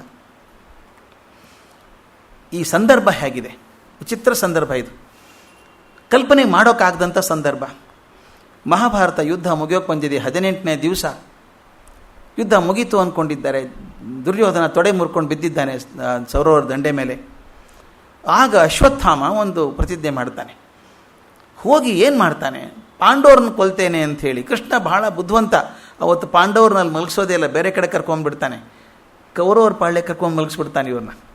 ಅವನು ಅಲ್ಲಿ ಹೋಗ್ತಾನೆ ಅಶ್ವತ್ಥಾಮ. ಹೋಗ್ಬಿಟ್ಟು ಆ ದ್ರೌಪದಿಯ 5 ಜನ ಉಪಪಾಂಡವರಿದ್ದಾರಲ್ಲ, 5 ಜನ ಬೆಳೆದ ಮಕ್ಕಳು, ಕತ್ಲೆಯಲ್ಲಿ ಹೋಗಿ ಕಟಕರ ಹಾಗೆ 5 ತಲೆ ಕತ್ತರಿಸ್ಕೊಂಬಂದ್ಬಿಡ್ತಾನೆ. ತಂದು ದುರ್ಯೋಧನ ತೋರಿಸ್ತಾನೆ. ಛೇ ನೀಚ, ಹಾಳು ಮಾಡಿದೆಲ್ಲೋ, ಪಾಂಡವರಲ್ಲ ಅವರು, ಪಾಂಡವರ ಮಕ್ಕಳವರು ಅಂತ ದುರ್ಯೋಧನ ಹೇಳ್ತಾನೆ. ಕಲ್ಪನೆ ಮಾಡ್ಕೊಳ್ಳಿ, ದ್ರೌಪದಿ ಸಾಮಾನ್ಯ ಹೆಣ್ಣಲ್ಲ, ಆಕೆ ಅಗ್ನಿಕುಂಡದಿಂದ ಬಂದವಳು, ಯಾಜ್ಞಸೇನಿ, ಅಗ್ನಿಪುತ್ರಿ ಆಕೆ. ಛಲ ಅಂದರೆ ಬಿಡೋಂಗಿಲ್ಲ, ಸಾಧನೆ ಮಾಡೇ ಬಿಡ್ಬೇಕಾಕೆ. ಎಲ್ಲರೂ ಯುದ್ಧ ಮಾಡಬೇಕು, ಸಂಧಾನ ಮಾಡ್ಕೊಳ್ಬೇಕು. ಕೃಷ್ಣ ಕೇಳ್ತಾನೆ, ಎಲ್ಲರೂ ಏನು ಹೇಳ್ತೀರಿ, ಸಂಧಾನ ಮಾಡ್ಕೊಂಬಿಡೋಣ? ಧರ್ಮರಾಜ ಆಗಲಿ ಸಂಧಾನನೇ ಮಾಡ್ಕೊ ಅಂತಾನೆ. ಭೀಮ ಕೂಡ ಹೂ ಅಂದ್ಬಿಡ್ತಾನೆ. ಅರ್ಜುನ ನೀ ಹೆಂಗೆ ಹೇಳ್ತಿ ಮಾಡಪ್ಪ ಮಾಡು ಅಂತಾನೆ. ನಕುಲು ಸಹದೇವರು ಕೂಡ, ಸಹದೇವ್ ಒಬ್ಬ ಮಾತ್ರ ಹೆಸಿಟೇಟ್ ಮಾಡ್ತಾನೆ. ದ್ರೌಪದಿನ ಕೇಳಿ ಅಂತಾರೆ. ಕೃಷ್ಣ ಬುದ್ಧಿವಂತ, ಅವನೊಬ್ಬನೇ ಹೆಣ್ಣಿನ ಕೇಳೋದು ಪರ್ಮಿಷನ್, ಉಳಿದವ್ರು ಯಾರೂ ಕೇಳಲ್ಲ, ತೀರ್ಮಾನ ಮಾಡ್ಕೊಂಡ್ಬಿಡ್ತಾರೆ. ಆಕೆನ ಕೇಳಿದೇನೆ, ದ್ರೌಪದಿನ ಕರೆದು ಕೇಳು ಅಂತ. ದ್ರೌಪದಿ ಬಂದು ಹೇಳ್ತಾಳೆ, ಕೃಷ್ಣ ನಾನು ಕೂದಲು ಕಾಣಿಸಲ್ವಾ ನಿನಗೆ ಅಂತ ಕೇಳಿ. ಕೂದಲು ಬಿಚ್ಚಿದ್ದೆ, ಅದಕ್ಕೆ ಗೊತ್ತಾ, ಇದನ್ನು ದುರ್ಯೋಧನ ರಕ್ತದಲ್ಲೇ ಮುಡಿ ಕಟ್ಕೋಬೇಕು ನಾನು, ಆದ್ದರಿಂದ ಯುದ್ಧನೇ ಗಂಟು ಹಾಕ್ಕೊಂಡು ಬಾ ಅಂತ ಹೇಳ್ತಾಳೆ. ಕುಮಾರವ್ಯಾಸ ಭಾಳ ಚೆಂದ ಹೇಳ್ತಾನೆ, ಚಿಂತೆ ಮಾಡಬೇಡ ತಾಯಿ, ಯುದ್ಧ ಹಾಕ್ಕೊಂಡೇ ಬರ್ತೀನಿ ನಾನು ಅಂತ ಹೋಗ್ತಾನೆ. ಅಂಥ ಛಲದಿಂದ ಇರುವಂಥ ಬೆಂಕಿ ಪುತ್ರಿ ಆಕೆ ಕೊನೆಗೆ ಯುದ್ಧದಲ್ಲಿ ದುಶ್ಯಾಸನನ್ನು ಕೊಂದಾಗ ತಾನು ಅಲ್ಲಿ ಹೋಗಿ ಆಕೆ ತನ್ನ ಸಿರಿಮುಡಿಯನ್ನು ಅವನ ರಕ್ತದಲ್ಲಿ ನೆನೆಸ್ಕೊಂಡು ಕಟ್ಸ್ಕೋತಾಳೆ. ಅಂದ್ರೆ ಎಷ್ಟು ಗಟ್ಟಿ ಇರಬೇಕು ಆಕೆಗೆ. ಅಂಥ ದ್ರೌಪದಿಗೆ 5 ಜನ ಮಕ್ಕಳನ್ನು ಕೊಂದು ಹಾಕಿದ್ದಾನೆ ಅಶ್ವತ್ಥಾಮ. ಕೃಷ್ಣ ಅರ್ಜುನ ಹಿಡ್ಕೊಂಬರ್ತಾರೆ, ಅವನ ತಲೆ ಕತ್ತರಿಸಬೇಕು ಅಂತ. ಆಕೆ ಏನು ಹೇಳ್ತಾಳೆ ಅವಾಗ ಅಂತ, ಅದ್ಭುತ ವ್ಯಾಸರ ಮಾತು. ಕಣ್ಣಿಗೆ ಕಟ್ಟುವಂಗೆ ಬರೀತಾರೆ. ತಥಾಹೃತಂ ಪಶುವತ್ ಪಾಶಬದ್ಧಂ ಅವಾಮುಖಂ ಕರ್ಮ ಜಿಗುಪ್ಸಿತೇನ ನಿರೀಕ್ಷ ಕೃಷ್ಣಾಪಕೃತ ಗ್ರೋಸುತಂ ವಾಮಸ್ವಭಾವ ಕೃಪೆಯ ನನಾಮಚ. ಕಣ್ಣು ಒಂದು ಕಟ್ತದೆ, ಹೆಂಗಿದ್ದಾನೆ ನಿಂತಿದ್ದಾನೆ ಅವನು. ತಥಾಹೃತಂ ಪಶುವತ್ ಪಾಶಬದ್ಧಂ, ಪಶುವಿನ ಹಾಗೆ ಹಗ್ಗದಲ್ಲಿ ಕಟ್ಟಲ್ಪಟ್ಟಿದ್ದಾನೆ. ನಿಸ್ಸಹಾಯಕನಾಗಿ ತಲೆಯನ್ನು ಕೆಳಗೆ ಹಾಕ್ಕೊಂಡು ತನ್ನ ಕರ್ಮಕ್ಕೆ ತನಗೆ ಜಿಗುಪ್ಸೆ ಆಗಿದೆ ಅನ್ನೋ ಹಾಗೆ, ತಾನು ಮಾಡಿದ ಕರ್ಮಕ್ಕೆ ತನಗೆ ಜಿಗುಪ್ಸೆ ಆಗಿದೆ ಅನ್ನೋ ಹಾಗೆ ಪಾಶಬದ್ಧನಾಗಿ ನಿಂತಿದ್ದಂಥ ಅಶ್ವತ್ಥಾಮನನ್ನು ನೋಡ್ತಾಳೆ ದ್ರೌಪದಿ. ದ್ರೌಪದಿ ಏನು ಮಾಡಬೇಕು ಅವಾಗ ಹೇಳಿ?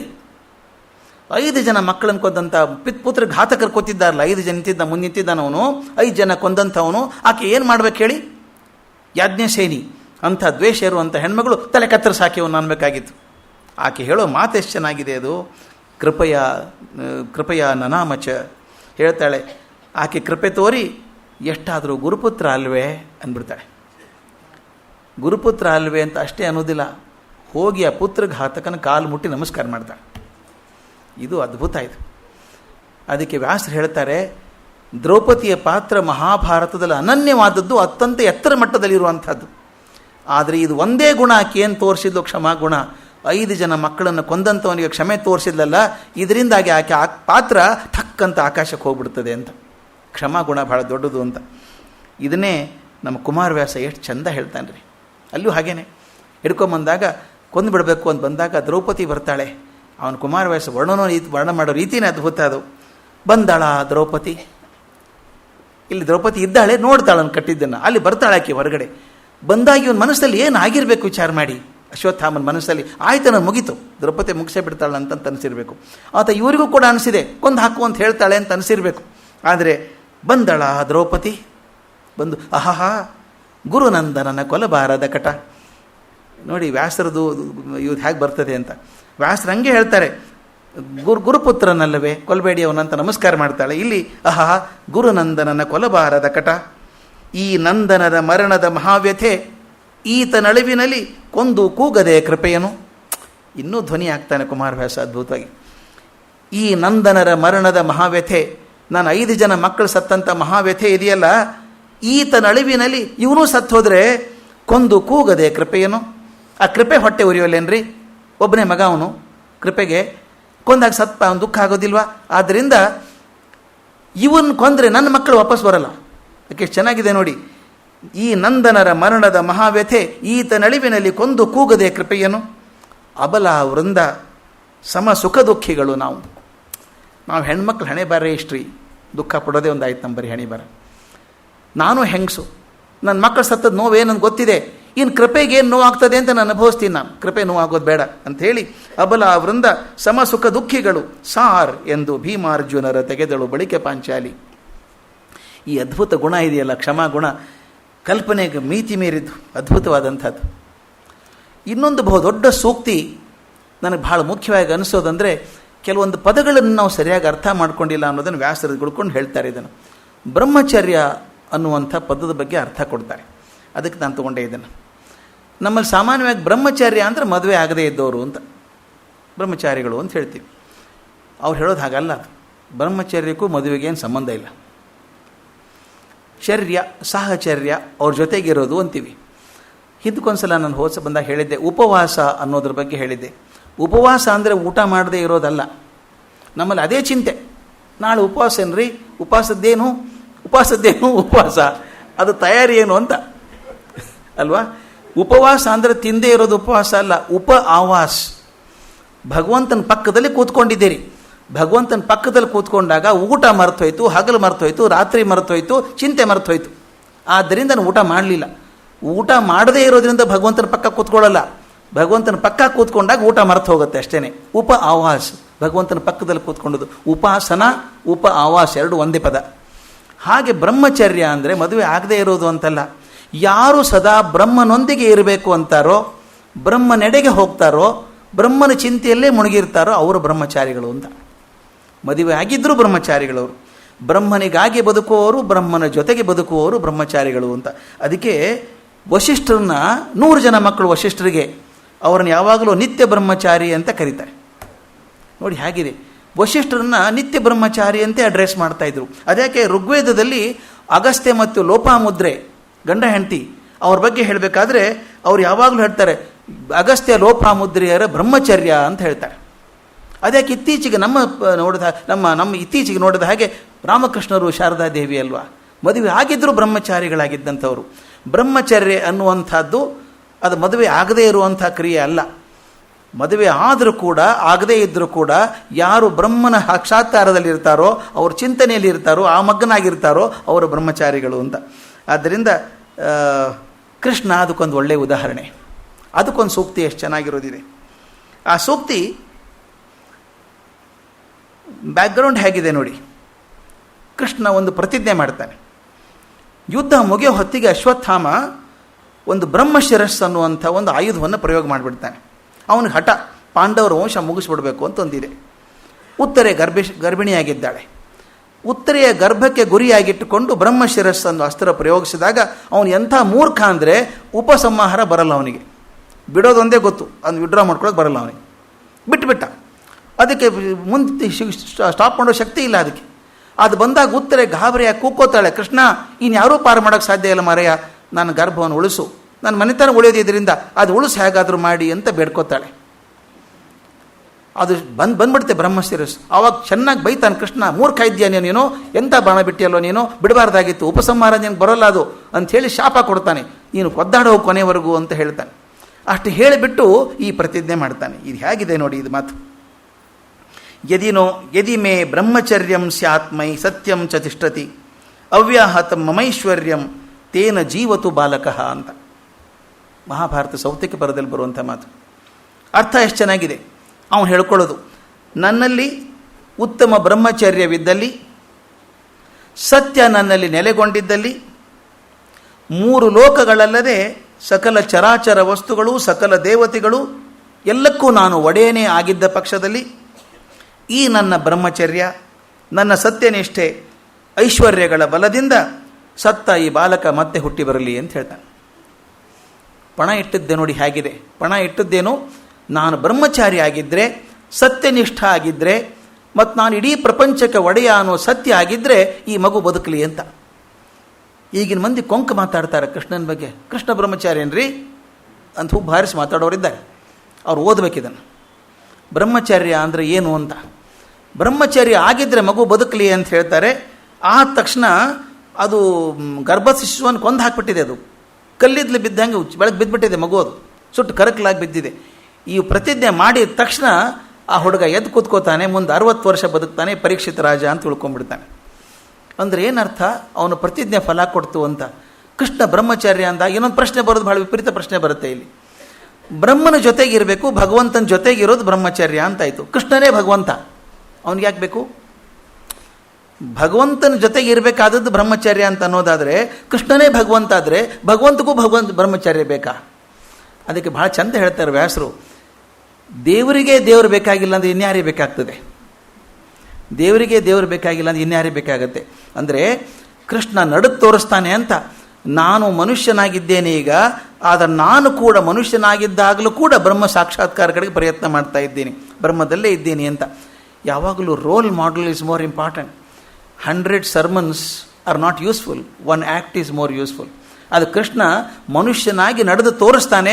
ನಾನು ಕೂಡ ಮನುಷ್ಯರ ಹಾಗೆ ಬ್ರಹ್ಮ ಸಾಕ್ಷಾತ್ಕಾರಕ್ಕೋಸ್ಕರ, ಬ್ರಹ್ಮಚಾರ್ಯಕ್ಕೋಸ್ಕರ ಪ್ರಯತ್ನ ಮಾಡ್ತಾ ಇದ್ದೀನಿ ಅಂತ ಹೇಳುವಾಗ, ಬಾಳುವಾಗ ಬದುಕೋದು ಹೇಗೆ ಅಂತ. ಇನ್ನು 2 ಇದೆ, ಹೇಳಿ ಮುಗಿಸ್ಬಿಡ್ಲಾ? ಚೆನ್ನಾಗಿರ್ತದೆ, ಇನ್ನೂ ಟೈಮ್ ಇದೆ. ಬಹಳ ಚೆನ್ನಾಗಿರೋ ಮಾತು. ನಾವು ಬದುಕೋದಾದರೆ ಹೇಗೆ ಬದುಕಬೇಕು? ಅದು ಬಾಳಿನ ಕೊನೆ ಬಂದಾಗ, ನಮ್ಮ ಆಯುಸ್ಸು ಬಹಳಷ್ಟು ಮುಗಿದು ಹೋಗಿದೆ ಅಂದಾಗ ಉಳಿದ ಆಯುಸ್ಸನ್ನು ಕಳೆಯೋದು ಹೇಗೆ ಅಂತ ಅದಕ್ಕೊಂದು ಬಹಳ ಚೆನ್ನಾಗಿದೆ. ಕೃತಕೃತ್ಯ ಪ್ರತೀಕ್ಷಂತೆ ಮೃತ್ಯುಂ ಪ್ರಿಯ ಅತಿಥಿಯಂ ಪ್ರಾಯೇಣ ಕೃತಕೃತ್ಯತ್ವಾತ್ ಮೃತ್ಯೋರು ದ್ವಿಜತೆ ಜನಃ ಅಂತ ಮಹಾಭಾರತದ ಮಾತು. ಸ್ವಲ್ಪ ಅರ್ಥ ನೋಡ್ಬಿಡೋಣ, ಭಾಳ ಚೆನ್ನಾಗಿದೆ. ಮಾಡಬೇಕಾದ ಕರ್ತವ್ಯಗಳನ್ನೆಲ್ಲ ಮಾಡಿ ಮುಗಿಸಿದ ಸತ್ಪಾತ್ರರು ಯಾರಿದ್ದಾರೋ, ಏನೇನು ಕೆಲಸ ಮಾಡಬೇಕಾಯ್ತು ಎಲ್ಲ ಮುಗಿಸಿದ್ದೀನಿ ಸತ್ಪಾತ್ರರು ಯಾರಿದ್ದಾರೋ, ಅವರು ಮೃತ್ಯುವನ್ನು ಪ್ರಿಯನಾದ ಅತಿಥಿಯ ಥರ ನೋಡುತ್ತಾರೆ. ಪ್ರಿಯವಾದ ಅತಿಥಿ ಮನೆಗೆ ಬರೋದಿದ್ರೆ ಯಾವಾಗ ಬರ್ತಾನೆ ಅಂತ ಕಾಯ್ತಿರ್ತಾರೆ. ಬರ್ತಾನೆ ಅಂತ ಭಯ ಆಗಲ್ಲ, ಪ್ರೀತಿಯಿಂದ ಕಾಯ್ತಿರ್ತಾರೆ. ಮಾಡಬೇಕಾದ ಕೆಲಸವನ್ನು ಇನ್ನೂ ಮುಗಿಸಿದಿರುವವರು ಪ್ರಾಯಶಃ ಮೃತ್ಯುವಿಗೆ ಹೆದರುತ್ತಾರೆ. ಮೃತ್ಯುವಿಗೆ ಹೆದರೋರು ಯಾರು, ಹೆದರದೇ ಇರೋರು ಯಾರು ಗೊತ್ತಾಯಿತು. ನಾ ಮಾಡೋ ಕೆಲಸ ಮಾಡಿ ಕೂತಿದ್ರೆ ಯಾವಾಗ ಬೇಕಾದಾಗ ಬರಲಿ. ಆದರೆ ಮಾಡೋ ಕೆಲಸ ಮಾಡದೆ ಹೋದಾಗ ವ್ಯಾಸರು ಸ್ವಲ್ಪ ವ್ಯಾಖ್ಯಾನ ಕೊಡ್ತಾರೆ.